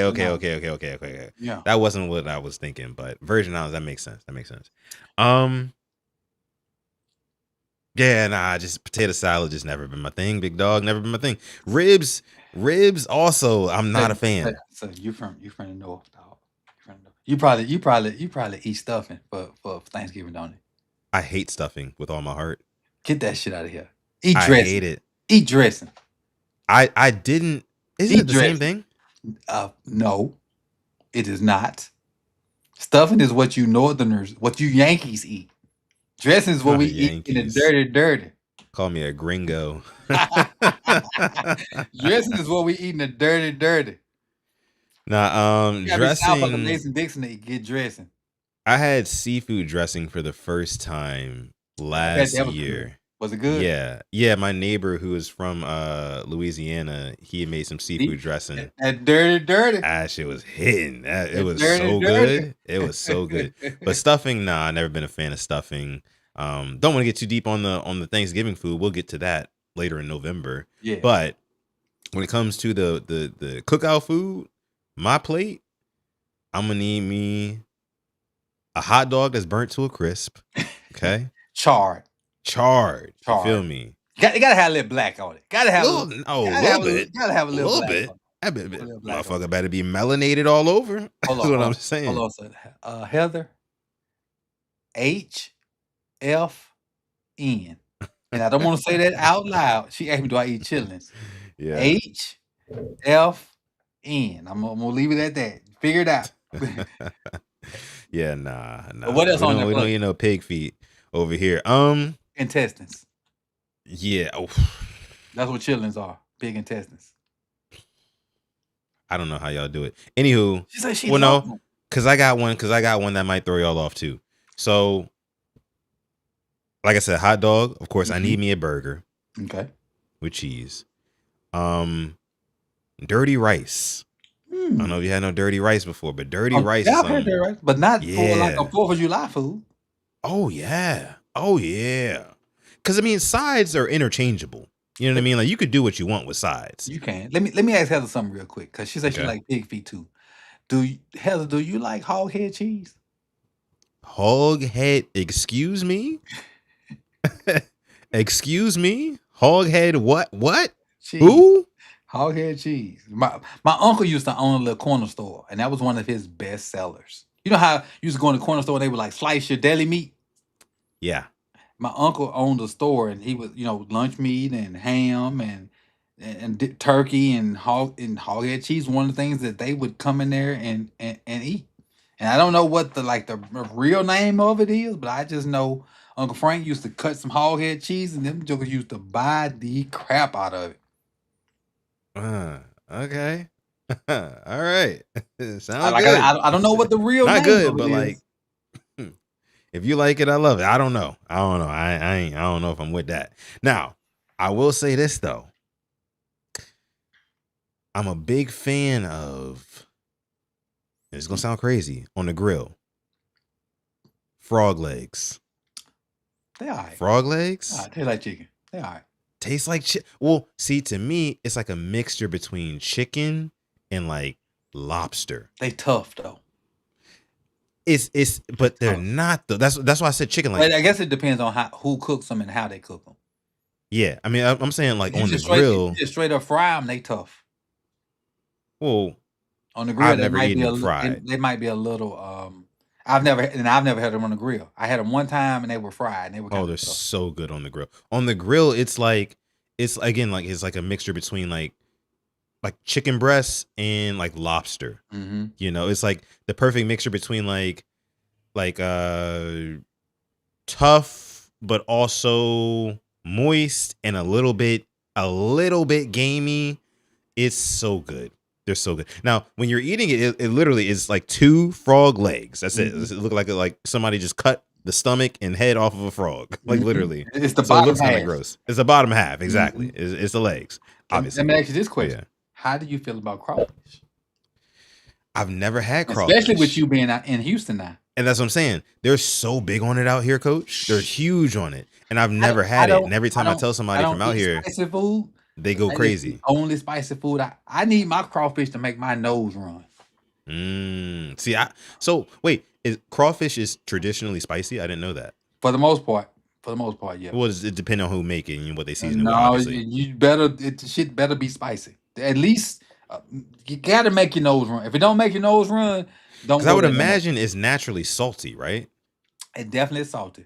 But Yeah, the thing is, naturally. when you make crawfish, and I'm trying to remember the last time I cooked them, you basically boil the water. You got to put a bunch of citrus in there. You got to put your seasoning, which is extremely spicy, and it's a bunch of water. So depending on how much water you have, the water may level it down. But I need my crawfish to make my nose run, and I need to have to drink a beer with it to cool my my palate down. That's the only thing I eat spicy. I hate spicy food except for crawfish. I love spicy food.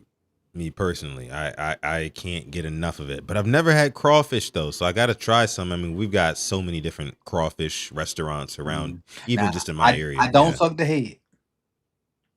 Oh, I don't suck the see. head. And they say that's where a lot of that. flavor at. Well, that's the flavor. I don't know. It's just something in me. I ain't fucking no fucking head. No, I ain't with that. no, fuck that. No. I ain't with that. God damn Mog it. says no pork on my fork or shellfish on my dish. I feel that. I mean, shellfish, I'm with that, but pork, yeah, I try to stay away. Hey, shout out to Cape Verde, man. Shout out to Cape Verde. I didn't know that place existed, but after this World Cup, did they beat Argentina? Nah, they lost. They lost 3-2 in extras. Ooh. They took them to extra inning. I mean, they fought hard. Extra time or whatever. Shout out to Cape Verde, man. Shout out to Cape Verde. Fought hard. They fought hard. They were ranked 70 something in the world and took the number 1 ranked team to the brink. To the brink. To the brink. Hey. He just got there, Mike. He a expat. He ain't been there his whole life. Yeah, that's what I was gonna say. Sutton, how haven't you had no crawfish living in Houston? Yeah, I'm like a year and a half here, My homie was in your, and I know what city you in. I ain't gonna say it, but my homie was in your city playing golf today. Oh, there's a lot of golf going on here. We live in a nice, quiet part of town where like it's a bunch of golf courses and all sorts of stuff like that. So I wouldn't doubt it. I've never really been into golf myself. I love it. I suck at it, but I fucking love it. I don't know how you can get into something that you suck at. I can't, cause it's like this. When I do hit good shots, it makes you want to go back. Because my short game is terrible, but when I'm on with the driver, I hit that bitch further than some people that have been playing 20, 30, 40 years. But how accurate do you hit it though? I'm saying once I lock in with my driver, I'm banging that bitch. But my short game is terrible. But I do have, like, when I play with, like, my homeboy that was in your neck of the woods, I played with him in my hometown. And he showed me some stuff to work on my short game. So my short game has gotten better. But when I tell you, when I lock in with that driver, the natural, because I played baseball in high school and college, that natural power and torque from my hips, I'd be knocking the fuck out the ball. Yeah. But my short game was terrible. That was I played one time during COVID. And I think it was a par 5. It was like almost a 500-yard hole. And so it was people way down there. So I was letting them, do their thing because I didn't want to hit the ball up on them. And so they got like right by the hole. I'm like, shit, I can't hit it that far. I hit that bitch right by them. And they was like, well, no, you can just play. I'm like, man, I'm not fucking up this great shot. This is probably the best shot I ever hit. I'm gonna just go to the next hole. Fuck this putting. I'm not gonna mess this up. I'm gonna take this drive and I'm going to the next hole. Forget this putting. Wait, how does that work though? Because don't you got to finish it? Nope, I don't. I pay for this. I'm gonna go do what I want to do. But I mean, I feel like even if you finish it, it still wouldn't take away from the great shot, though, right? I put a 3 on that card and went on by my business. He said, "I'm proud of my work." Shit, it was a par 5. I put a 3 on that joint and went on by my business. That's funny. I'm from like no BS. I probably piped about 320. That it is the best shot I've ever hit in my life. Yeah. I gotta get into it. I gotta get into it, coach. I It's just going don't on like too going by much around me. myself. I just gotta try. That's why I don't like. I got a box of ball, 2 box of balls and tees sitting right there, and I can't find nobody here to go. I just don't like going by myself because I get put in groups with folks I don't want to fuck with. Mm, If you get what I'm saying. yeah. Well, shoot. Don't Engraven live down there with you? No, and Gravely live close to Miami. I'm in North Florida. Oh yeah. So y'all like what? 6 hours? 7 hours. 7? It Okay. take me 7 hours. If I drove, it take me 7 hours to get to Miami. True. Coach, true, what's your true. thoughts on sugar on grits? Keep that shit. Hell Sugar no. on grits? Hell no. You know, Hell no. I don't think I mind it. I mean, as long as I got catfish with my grits, I'm straight. So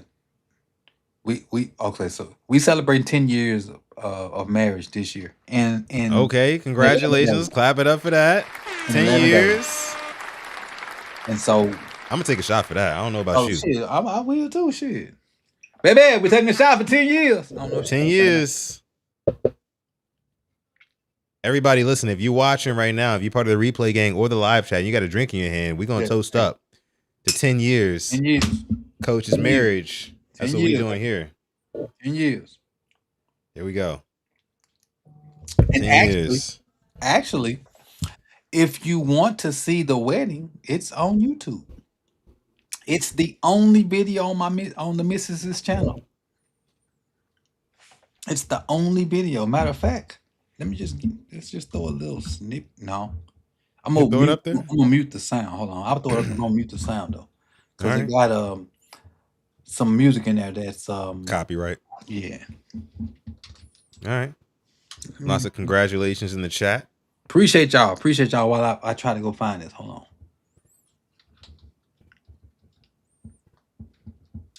Yeah, go ahead and find that. Let me take a look. Man, those of y'all who are still watching right now, troopers, appreciate y'all. Over 100 people, so y'all messing with us. Obviously, thank y'all so much again. Welcome to 4th of July weekend. Like I said, to top the show off, be safe this weekend, be smart this weekend. Also, be sure to have a whole lot of fun. Coach, you ready for us? I am. All right. So we'll just kind of skim. Y'all ready? Let's go. Look at that shot right there.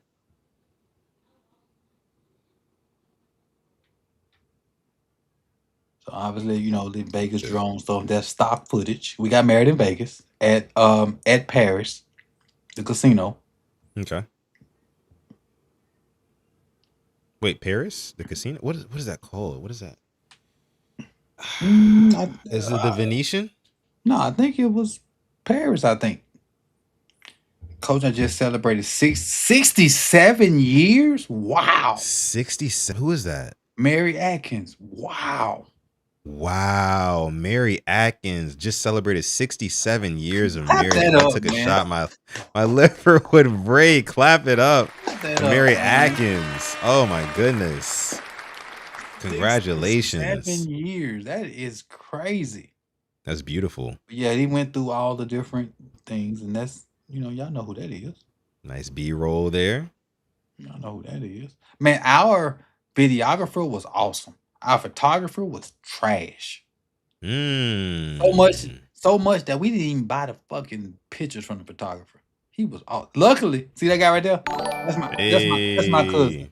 Mike with the 67 jewels from Mary. Appreciate that, Mike. This is my cousin right here. Luckily, I invited him to come. Luckily. Because he's a photographer too in my hometown. Oh man, Coach is looking sharp. Hold on. No, Coach. Coach. Nah, we're not just gonna speed past this. Hold on. Coach, step into my office real quick. Because my man Coach looking like the bad guy in a Tyler Perry movie. Like the perfect cast, like the perfect cast, like he looked good. You know what I'm saying? And I know he treat his lady the best, you know what I mean? But like he looked like what Tyler Perry would depict as a bad guy in one of his movies. You look like a movie star, is what I'm saying. I'm Hey, with you, my guy. I I got can't get some. with potato salad. Weary face emoji. Oh, That's for me. Oh, TC that's with for a you. 10. Yeah, That's that's for for you. me. I can't get. I'm with you, my guy. I can't with potato salad. Hey, TC, do you have raisins in your potato salad? Wait, what in the potato salad? Raisins. Raisins? You know that's what the other people do. They put raisins. I don't even fuck with raisins. So and I don't fuck with potato. So raisins and potato salad together, abomination. What? Abomination. This is my first look. This is beautiful. How long had it been What you mean? since? Because you said that was your first look. How long had it been since you last seen her? Oh, the day before. The day Okay, before. okay, We did a gotcha, first gotcha. look actually before we got married. Like to see what the dress looks like and each other. Yeah. So the night before. Okay. And then from there we went to the chapel to get married.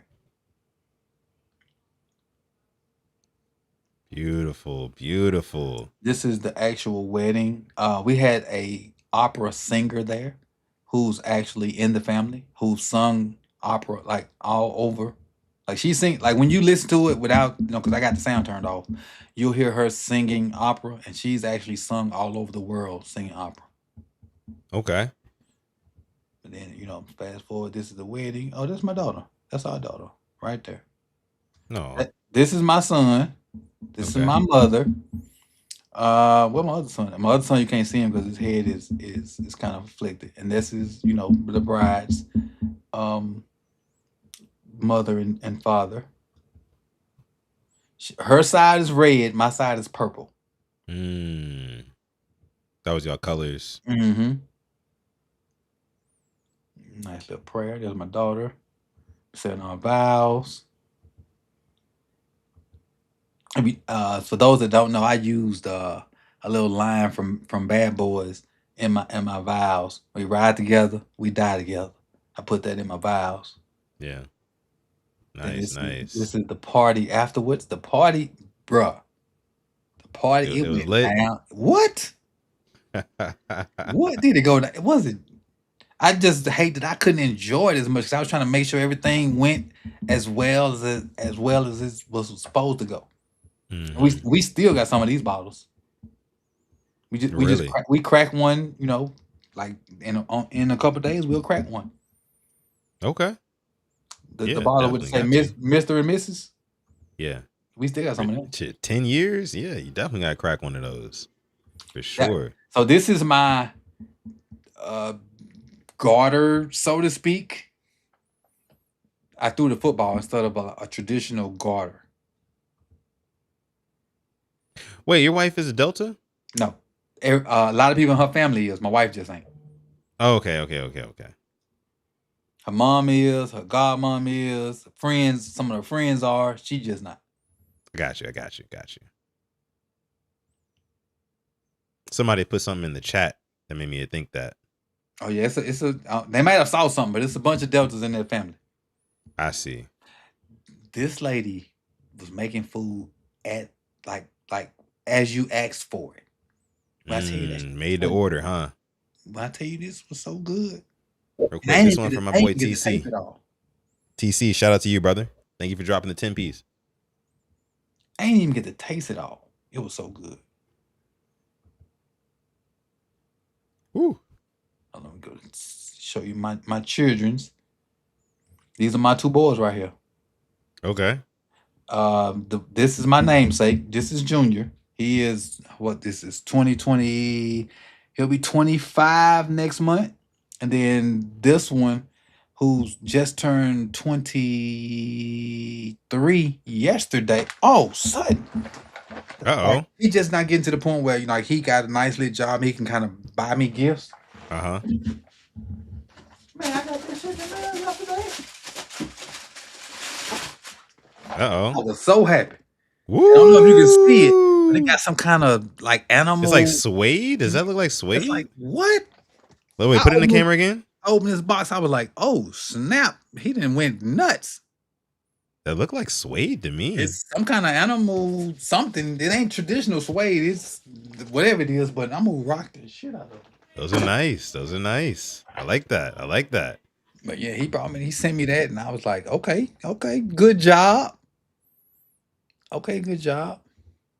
I said, okay, good job. Then they did a Okay. little dance for their intro. Mm-hmm. And this is us about to come out the floor.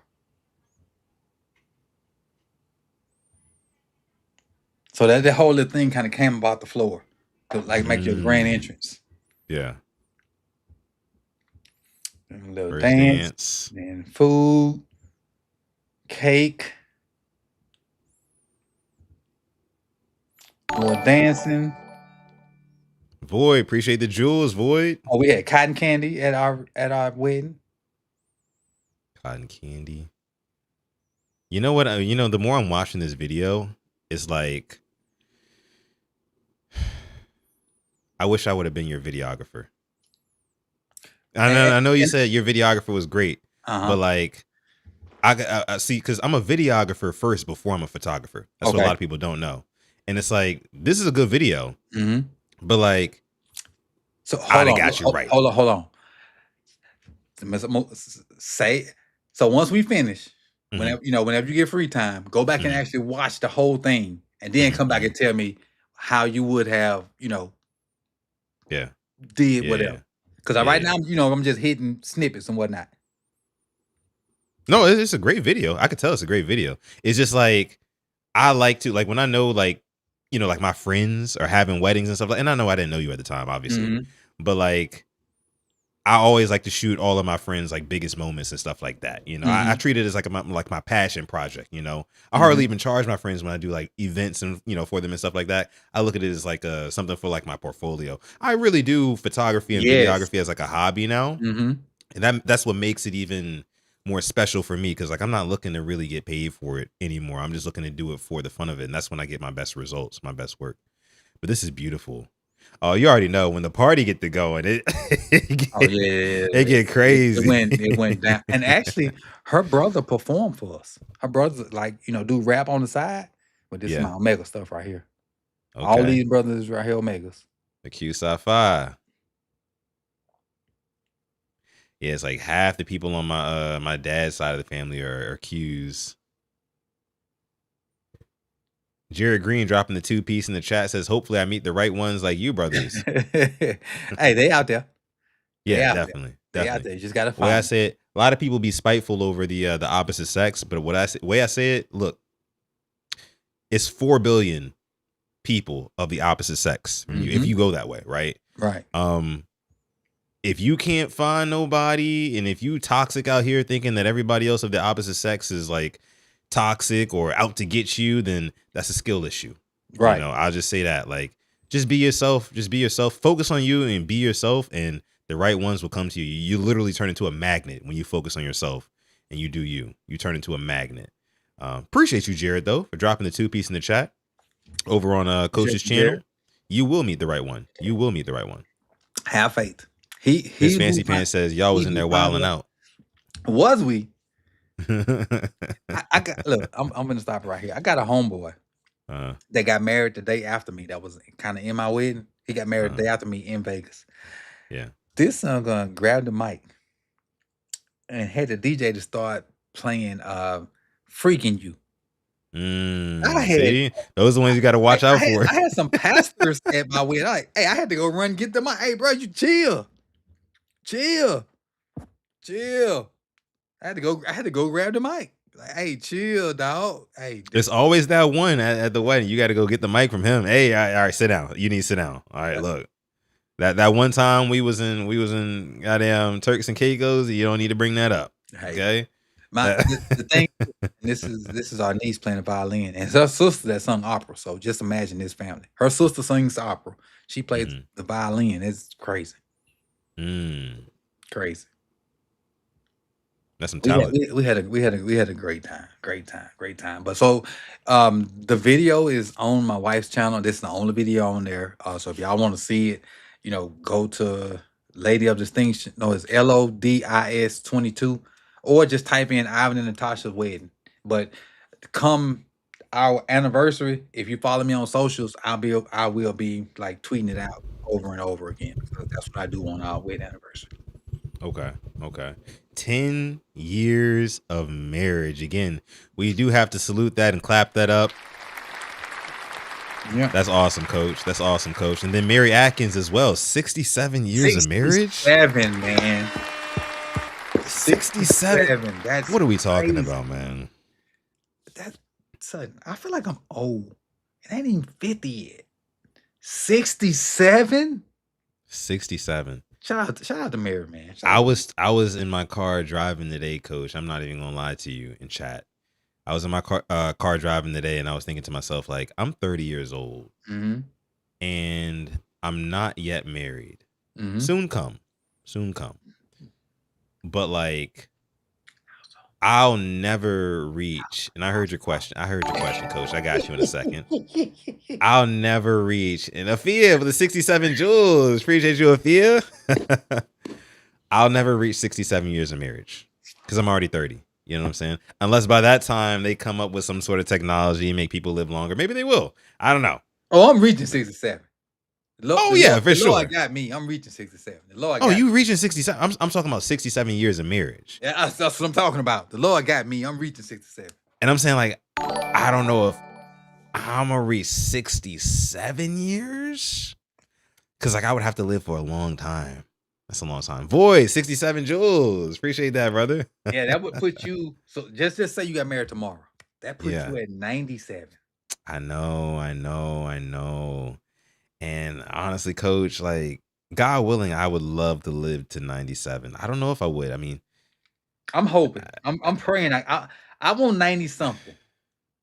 I do want to touch 90. I was thinking about this the other 90. day. Yeah. I was thinking about this the other day. I'm like, I'm 49. And I thought, like, man, half my life over. I got to make the most of it. The rest of what I got. I got to. Coach, can I ask you something? Yeah. This might be like a little personal, but like, have you ever felt you had like a midlife crisis? Yes. When I turned 30. When you turned 30? When I turned 30, I had problems. Like when turning 30, I felt like that was like you old, and I was an idiot at 30 because when I turned 30, I felt yes. But as far as right now, midlife crisis, no, I'm you know how, and I think midlife crisis guys get 48, 49, 50, and they feel like they got to get you got to find them some young tenderonis and all that. No, I'm good. What I got, man, I'm good. 30 was my midlife crisis. I felt like I was because I was I wasn't married anymore. My first wife, and I was in a relationship, but it had started to go left, and so at 30 I was, and then boss lady popped up. There you go. So it was like a godsend. So it is what it is. And she introduced me to travel, and right now you can barely get me to spend money on anything other than travel. Like it's funny, like my parents are the same way. My parents are like late 50s. Because my daughter's your age, so I can kind of my daughter's your age. Okay. Yeah. So you could, you know how to like that goes and stuff. And like because my parents, like I said, late 50s, almost 60 years. They're pushing 60 in. They travel all the time. They're actually getting ready to come see me here in Houston on like Wednesday. They live in Maryland still? Yeah. Okay. Yeah. But they're finna fly down here on, I think, Wednesday, literally to come see me. They just be anywhere and everywhere, and I love that for them, because I know they're starting to, well, the way they perceive themselves, they tell me this all the time. They feel like they're getting up there in age and they want to experience things, and I'm just like, that's beautiful. I mean, y'all got means to do it. Go ahead and do it, like that, because that's important. It's very important. Q the God said, here, shit, when I hit 35 for me, coach, that's when he said his midlife crisis is. Jared says at 30, life is just beginning. Yeah, it is. Hey, Afia says 30 brings you further clarity. Go ahead. Throw my screen share up there again. This is something I posted today. I posted this today. So make sure, watch the whole thing, ladies and gentlemen. It's like, what are you training for? Like, this guy working out. Mm-hmm. This is on my reel right now. It looked like Devontae Adams on steroids. So, hey, read that. What does that say? In case a boy ever tries to hurt my daughter. Oh yeah. No, you gotta stay on point. Gotta stay on point. There's different little things you can say that'll just motivate a man, galvanize him, get in that gym, get buff, get swole. Because when I tell you that ain't my blood, baby, but that's my blood, baby. Yeah. Go to war for it. I do life for that. Go to war for it. I do life for that motherfucker.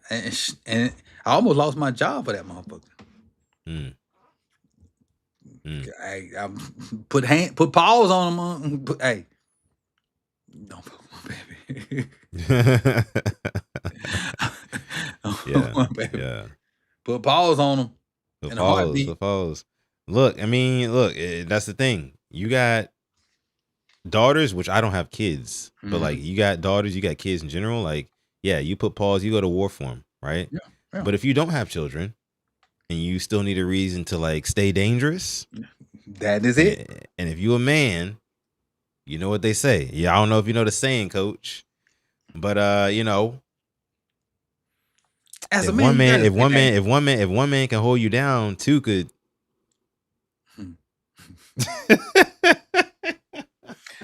Honestly, as a man, you got to stay dangerous. You got to. I'm gonna tell you a quick story, and I'm gonna get up out of here. All right, yeah. So we were going to Paris, and at the time they were, there was rumors that they were snatching people in clubs and making them pay exorbitant amount of like prices for drinks and whatnot to get out of there. So my wife was kind of sort of nervous about it, but not really. And she was like, what are we gonna do? I was like, man. At the time, I was like 250, 260. I'm like, you had a 260 black man. You think they finna pull me in the club and keep me in there? I stop a hole in them Parisians. Now, you may not like the dude that you see at that time because I've never shown her that side of me. But I'm not fucking worried. Now, if they got guns, it's different. Yeah, but as far as one-on-one combat, I don't give a fuck if you know jujitsu, whatever. I know hood. I know hood. I know how to fight. If I get my hands on you, it's a fucking wrap. Yeah. Coach, have you ever? When was the last time you were in a fist fight? College. Me too. College. Me too. We were hooping, and dude got fouled. He thought it was me. He stole on me. Just off rip? Yeah, off the rip. And I went to doing what I needed to do. And next thing I know, it was me, my roommate, one of my homeboys from high school. It was us three versus the fucking football team. Ooh. So y'all got jumped? No, sir. The trunks were loaded. So it was about to be a jump. It was about to be a jump, but hey. My roommate was at home base. My roommate was from New Orleans. Me and my homeboy from the same hometown. So it was a little scrap, but it wasn't like a full jump. They realized who they was messing with. Now, did me and my roommate pay the price? Yes. Because we wasn't supposed to be hooping. We was on baseball scholarships. We wasn't supposed to be hooping. And so when I tell you Coach ran D-dog shit out of us, I ain't never ran that much in my life. You had to run till you puke, huh? What? We had, so on the baseball field, we had like advertising signs every 10 or 15 feet. So what he did was he made us run what they call poles, from foul pole to foul pole. And every time you got to a sign, you had to do a flip. We had to do that for like 2 hours. So you running 15 feet, flip, full flip. Yeah. 15 feet, full flip. 15 feet, full flip. By the time I finished with that, I was like, you know what, Coach? I'd rather take that ass whooping. I'd rather take that ass whooping. Yeah, I mean, after a while, shit, that you start to weighing your options and be like, that would probably be better. I mean, when I used to play football, like we used to have to run those hills. Yeah, in the mud too. Oh yeah, you got your cleats and whatnot. Up them hills, down them hills. Up them hills, down them hills. Westlake Bulldogs, man, changed my life forever. The crazy part is, going down hurts more than going up. Oh, easily. Oh, you talk about how your quads are burning? Yes. Going up? On the way down, it feel like you stabbing needles and knives into them every single step. You'd rather just roll down the hill with gravity. For sure. Going down is way harder. It used to be the point you get to the top of the hill, you put hands on hips, you try to catch your breath for, no, come on down. You feel me? Ain't no resting, But damn, them hills is crazy, bro. Like Homer said, he hadn't been in a fight since he was 18. I think I was maybe 19 when that happened. Yeah, last time I was in a fight was when I was probably like an even 20. Probably like an even 20. I was me and my roommate, and just to preface this story real quick, and then I'll let you out of here, coach. Preface the story, my roommate was bipolar and also depressed. He had both of those going on, and like at the same time. At the same damn time. And one night we decided we was gonna go out to a party, we was gonna hit the scene or whatever. So we was walking around campus or off campus, and we pull up to this one off campus house party, and we pull up to it and we walked. It was just me and him. It was a bunch of people at this party, a bunch of people inside, you could tell, a bunch of people outside trying to get inside, and a bunch of people just kind of congregating in the street around the area. And so we're across the street from the house where the house party's going on. We just looking across. And there's some other dudes standing next to us who we look over to them. They're some brothers, you know what I'm saying? We look over to them and we're like, hey, look, hey, have y'all been in that party yet? Like, is it cool? Like, is it lit? Like, are we wasting our time or what? We were trying to be cool with them. And they turned to us and they said, y'all better get the fuck on. And like, it was like 3 of them. And like, I was like, whoa. Like, we were just over here trying to like, see if y'all been in the party. Regular question. Ask you a question. You feel me? We all go to the same school and shit. Like, I thought we was cool. And so you knew him? No, we didn't know him. We didn't know him. But we thought that they went to the same school as us because of where I went to school. I went to school in the mountains. It was like, you said what? Probably was locals. Locals always talk shit. Because where I went to school in the mountains, like the locals, all white people. Oh, these were some black dudes. Never mind. Who were clearly from either A, Baltimore, or B, PG County. Gotcha. And so they start kind of barking at us like, y'all need to get the fuck on and shit. And like my roommate, again, being bipolar and depressed, he started going off on them, like yapping at the mouth to them, like escalated the situation. What the fuck? He escalated the shit. He took it to 10. And I'm like, you can't leave him. I'm dead. I can't leave him. I'm like right here. I'm trying to like diffuse it. I'm like, yo, chill, bro. Let's just go on a party, bro. Like it's people waiting on us in there. Apparently they texting us like, where y'all at? Come inside. I'm like, bro, we don't got to do this. But like, nah, they taking it to 10. The dude in that group asked my roommate, like, where you from? My roommate asked the other dude where he from. I was like, oh man, Jared with the 10 piece. And I was like, oh man, it's over now. They both said where they from. They stamped their hoods. Hey, fuck your hood, nigga. And you know what I'm saying? It was that type of shit. And then before I knew it, one dude came up behind my roommate who was with them and like got up in his ear like, yeah, what you gonna do now? My roommate turned around, popped that shit off, hit him in the chin, So my roommate was one-on-one with that dude, and I'm seeing that going on. I turn back around, and I'm faced with 3 dudes in front of me who on their side. And I'm like, all right. I got 3 dudes in front of me. One of them takes initiative, comes forward towards me, right? I'm like, okay, I'm going to square up. I'm going to square up. I'm going to see what's going on with this dude. Whatever happens after that happens, right? Dude throw a punch at me. I slip it, right? I throw a little jab back, okay? After that, it was over with. You know what happened, coach? They jumped you. Because you know what happened, coach? I look to my right. I look at the house party that we were supposed to be going in, and I saw 6, 7 niggas running out of the house, and I didn't recognize them. I was like, oh, it's over with. They already sent the text. They already sent the text. They out here tripping. My roommate over here squabbling with one dude, right? I got 3 dudes in front of me. I start going after one dude. Look again. I look at the house on my right. 6 dudes coming out. So I'm like, all right. A couple of them went to my roommate, so they didn't all come to me, right? So it was kind of like even. It was like 3-on-1, 4-on-1, whatever a piece.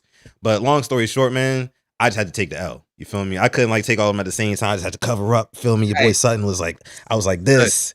You The- dig? This is what you do in that situation. And if you ever get in that situation, I ain't have a switch on me, coach. no. Just listen. The first motherfucker, punish him. That way, when they do kick your butt, they gonna talk about his ass. Hey, we whooped him, but he kicked your ass. But see, that's the thing. That's the thing, though. It wasn't even enough time to actually get like a fair one off with just one of the dudes. Like I said, one of the dudes took initiative, stepped forward towards me. I was like, all right, cool. I'm gonna score with him. I'm gonna go with him as long as I can. But as soon as like they, exactly. But yeah, attack, right? But like I had to weigh my options. You feel me? Because it was already two other niggas watching, monitoring the situation. I knew as soon as I landed one punch, they was hopping in. You feel me? And then it didn't help that the other 6 dudes came out of the house. So long story short, man, like I said, I had to cover up. They got a couple hits off on me, busted my lip a little bit. I had to go to class like that for like a week or two. And but no, it was cool though. It was cool. Look at Mike's comment, and I'm gonna tell you this last story before I get up out of here. Okay. So, the last time I actually like almost fought, we were in fucking Cowboy Stadium. And Jared, I got you right here, Jared. I ain't forgot about you. I got you right here, Jared. We were in Cowboy Stadium, and so we went to visit my homeboy who lived in Dallas at the time. He's a Saints fan. The Cowboys were playing the Saints. And so in my hometown, most people are either Saints or Cowboys fans. I was neither, but hey, I'm going for shits and giggles. And so we drive to Dallas overnight and have a blast the night before. We barely even sleep before the game. So we go to the game, and all of our seats are not necessarily side by side. They're kind of scattered in the same little section. And so obviously my homeboy, who's from New Orleans, he got a Saints jersey on. He rooting for his Saints. I think I'm neutral. I don't know. I think I got like a blue t-shirt on or some shit. And then some other people, like one of my other homeboys, got like the dude that was singing at my wedding, he got a Cowboys jersey on because he's a Cowboys fan. So it's like 5 of us, maybe 6 of us. And so, but it's one Saints fan. The rest of us are either neutral or Cowboys fans. So in this mix, you know, the game's going on. I think the Saints might actually be winning. And so some rowdy Cowboys fans call themselves getting on my homeboy case. And he was like, nah, fuck this. I beat your ass, such. And so they thought it was Cowboys versus him. We're like, oh, nah, hell nah. All the rest of us stood up. They're like, well, what y'all doing? You touch him, you got to deal with all us. Yeah. This real life now. The shit bowed down real quick. Yeah. Real quick. They thought they had the numbers on him. They did. Because he was by himself, like with that jersey on. But in actuality, it was like 6 or 7 of us. And even some of the people that had the Cowboy jersey on, like, all right, touch him if you want. See what happened up here. Keep in mind, we way up in the top of Cowboy Stadium, so security ain't getting that quick. Right. Some shit would have had to go down first. The shit would have went down. Yeah. The shit would have went down. But that was the last time I think I was almost in a fight. And that was, what's this, 26? So that had to be, I wasn't married then. I was actually dating my wife. So, because we went and saw her on the way back. So it had to be at least 11 or 12, maybe even 13 at the time when this happened. So that's like 13 years ago. But other than that, right now, at this point in my life, I try to de-escalate the situation. Yeah. But if I have to put hands on you, it's if it come to that, then it come to that. If but I have to put hands on you, I'm gonna get my money's worth. Like I even tell the students that, because you know the students right now they think they the shit. I like if I'm gonna get fired because of you, I'm gonna get my money's worth. So don't think that you just gonna get like slapped on the head or punched in the eye. If I'm going to get fired because of you, I'm gonna beat the fuck out of you. And wait, Coach, I thought she was telling the kids to de-escalate the situation. It's the kid. I'm like, because you know some of them they crazy. Yeah. Like, if I'm going to get fired and lose my livelihood because of you, I'm going to get my money's worth. Yeah. Now I ain't. And that's like a situation where like they put their hands on you. You feel me? And they take it to that level, right? Yeah. If I'm going to get fired because of you, I'm going to get my money's worth. I'm not going to get fired for a tap on the shoulder or a slap on the forehead or one punch. Or I'm going to get fired for a damn suplex, a German suplex. I'm going to get fired because I fucking fucked your face up. You gonna look like the Elephant Man when I finish with you. I'm not getting fired for one punch. But coach, you can't do that though. You can't do that. If they step into a grown man's place, which a lot of them think they are, I know, I'm gonna put them in a coach. grown man place. But and you could do that, but like on the back end though, coach, they're not gonna see it that way. Call a daddy. He can get it too. No, but I'm not even talking about the Call daddy. a I'm uncle. talking about Get it too. on the law enforcement on the back end. They're not gonna be seeing it that way. No, You know what I I'm not gonna mean? hit him first. No, Even if you don't hit them first, no, though. I'm not gonna hit him first. No, Even if they hit you and, first, and I'm and gonna, then you I'm go, gonna give them. I'm gonna give them as much leeway to talk and yap as all they you can want. give them chances. I'm gonna give them like you can call me all kinds of names. I'm not gonna touch you. I'm gonna be like, I'm just gonna sit at my desk and be like, okay, y'all, you know what it is, what it is. But once you actually touch me, it's going down like job. Meet me in the trial. It's going down. When you put your hands on me and you feel like you done stepped into this grown man place, an example got to be made. Yeah. Example got to be made. And like I said, if I'm gonna lose 9 years of schooling, fucking student loans, and all this shit because of you, I'm getting my money's worth. You're gonna look like the fucking Elephant Man. Their money's worth. You look like Martin when he was in there with Hitman Hearns. I ain't getting fired for no fucking tap on the shoulder, one punch, or a push. Nah. Yeah. If I'm losing my livelihood and I gotta figure out life I got a fucking wife, you know, and all this, I'm getting my money's worth. Fuck that. Yeah. But for sure. Get your money's worth on the kid, but then also you're gonna have to run it back against Pops, or I don't know, I mean, whoever else, you know what I mean? Hey. He said it ain't nothing but a thing. My credit card works well, and I already got a couple gats from what's the place? Oh, not Walmart, not Bass Pro Shops. Not Bass Pro Shop. I knew you was gonna say that. What's the place that sell all the sporting good stuff? Dick's. Dick's. Yeah. Dick's. Like, matter of fact, I gotta go to Dick's and get some shit for my wife here in the near future. But this is Jared. for you, Jared. I'm sorry. Appreciate that. We're gonna wrap this up. I promise y'all. I did a good combo. And Mike, Great combo. Mike, and I'm saying that because and it sounds like I'm probably a bad guy, but I'm not. All the trouble kids get sent to me because it's about respect. I respect them, and once I talk to them, they realize that I'm from the hood and that I understand what they're going through, and there are ways to process shit. All the bad kids get sent to me, and I never have a problem. Like I say I rarely have a problem with them. Mm-hmm. A lot of the bad kids get sent to me, but because I'm from the hood and I've been in situations that they've been in, and once I talk to them and they understand that, the respect is there. So I'm saying what I'm saying, but that shit probably would never happen. Because once I talk to them and we get an understanding, and I don't talk down on kids. I don't. I don't talk down on them. I come with them.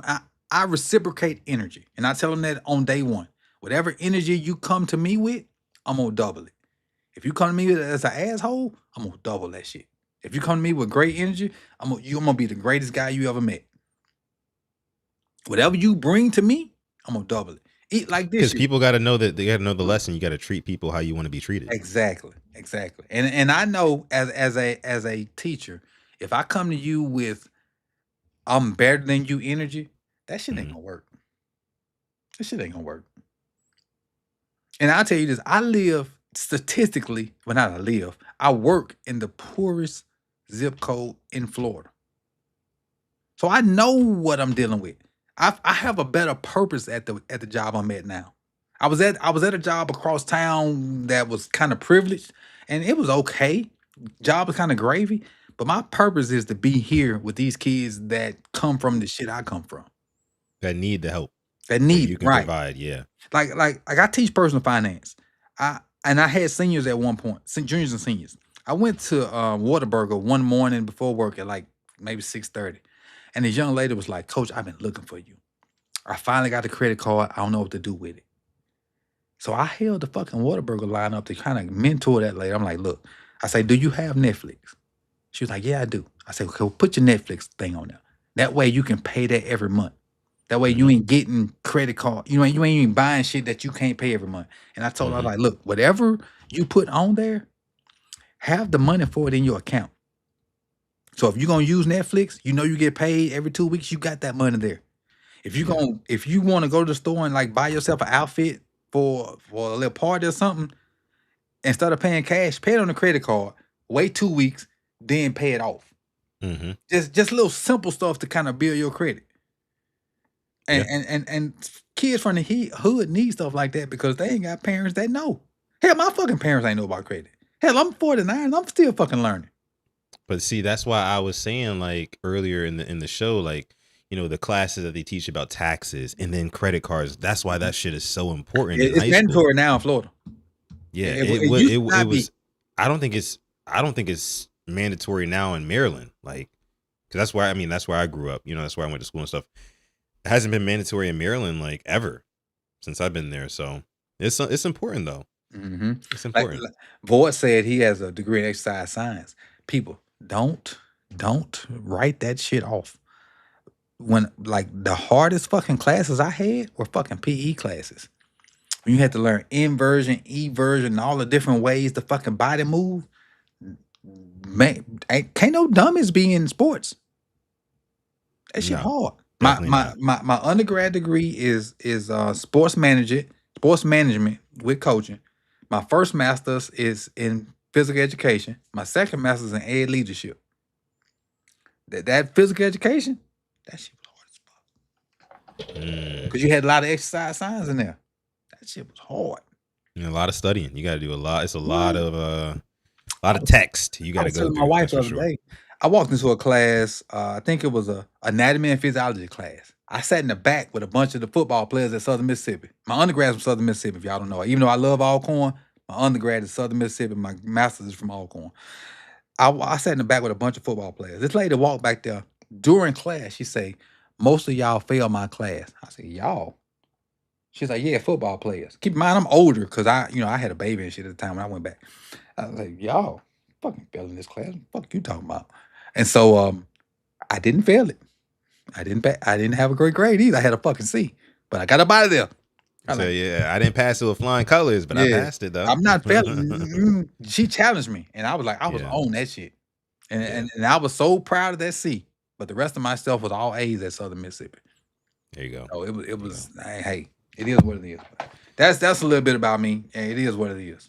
But see, this is what happens when we do these happy hour streams. You get to learn about us a little bit deeper than what you get during the week when when coach is breaking down film or I'm going through the latest narratives and giving you perspective on things like it. This is what you get on the Friday streams. Like you get us, right? Pure, raw, unfiltered, uncut, unadulterated us. Right. So make sure you stay tuned in to these happy hour streams. We got a couple more with Coach. I know he said that when the school year starts off, he has to drop off of these, but maybe we can have some every now and then. I'll be here next Friday. Okay. The Friday after that, I won't, because we'll be celebrating our anniversary. Yep. The Friday after that, I will be. Okay. And then everything else after that is a question mark. Got it. And that's all good. All good. Let me see. Herb says W show. Appreciate that, Herb. Listen, we're gonna do one more. We're gonna do one more exit shot. Listen. I'll do that. Yeah, let's do that. Me and my lady, we're gonna do one more exit shot. Even though I based damn shot on my fucking calendar. Oh damn! See, you getting the calendar drunk. One last one for the road again. This bottle was full when we started the stream. Ooh, see, and this is how you get this bottle uncut was coach. unopened. This bottle, I opened this bottle. Hashtag uncut coach. That's the new moniker right there for you. Uncut coach. My man Coach said, I'm putting them paws on somebody. I'm putting them paws. You feel me? I'm make it worth my while. And I know I've been drinking a little bit, but I was dead serious. I know you was dead serious. That's my thing. Lose my job over a child, it won't be for I just pushed him. Something petty. Right. I'm getting my money's worth. No, I feel you. I know you're telling the truth. World star. Come on, let's do this last one. Come on, babe. Come on, we're gonna do this last one, and then we're gonna get out of here. Quiet Storm Sports. Ravens flock, Rain Gang family. It's been a great week. It's been a beautiful week here at PRP over on Sip to Tally. Those of you guys who are watching over there, shout out to y'all. This last shot, 4th of July, is for you. Be safe, be smart, have fun this weekend. Hey, I will say this before we get out of here.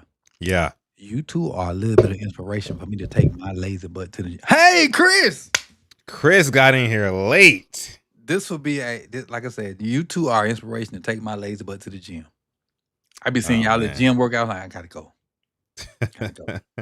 We be trying, man. We be trying. And this is the lowest I've been probably since about, what's this? This 2026? I'd say maybe 05, maybe. I was 213, 212 today. Okay. When I realized I was a fat ass, I was 285. Oh, I mean, you done made a lot of progress. I was 285. Like, who the fuck is that? The thing that coach is only 12 pounds heavier than I am. That's wild. That's crazy. But coach is coming on down. Shout out to coach. Clap it up for him. The progress, the journey, man. Appreciate it. It don't stop. And he got back in there today. I know how it can be after vacation. You know what I'm saying? Boy. You'd be like, all right, every set I was hiatus. ready to go. I was like, and then like I used the school gym, so nobody was in there. Yeah. So I was like, I can just leave and it ain't gonna be no big deal. But I'm gonna just keep going. So I got through. Can't let that voice in your head tell you that. Oh, Jose said I'm lighter than him now. Hey, Jose be on it too now. Hey, if you ask Jose to give you like a full waist up body, Jose got them guns now. Don't get caught slipping. Jose got them guns. Hey, I got them too now. Come on, we can run the gun show. You do. Hey, Jose, check this out. I was thinking about this because we've grown as content creators. We can run back our thing at the same spot, but just have whatever capacity is, just have that number of tickets because we've all grown as content creators.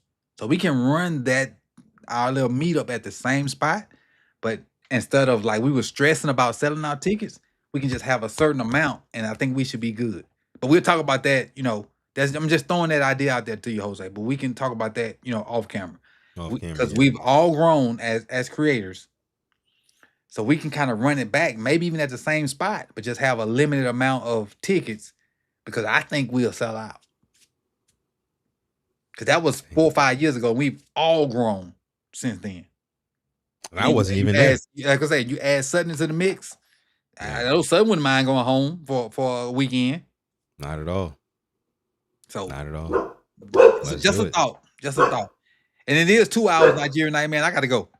Yeah, me too. Because I got to pee so bad. Listen, love y'all so much for coming through to this episode of Quiet Storm of Sports on the Purple Rain Podcast YouTube channel. Also, Sip to Tally. LBHT show says, we'll talk. We will, brother. Appreciate you.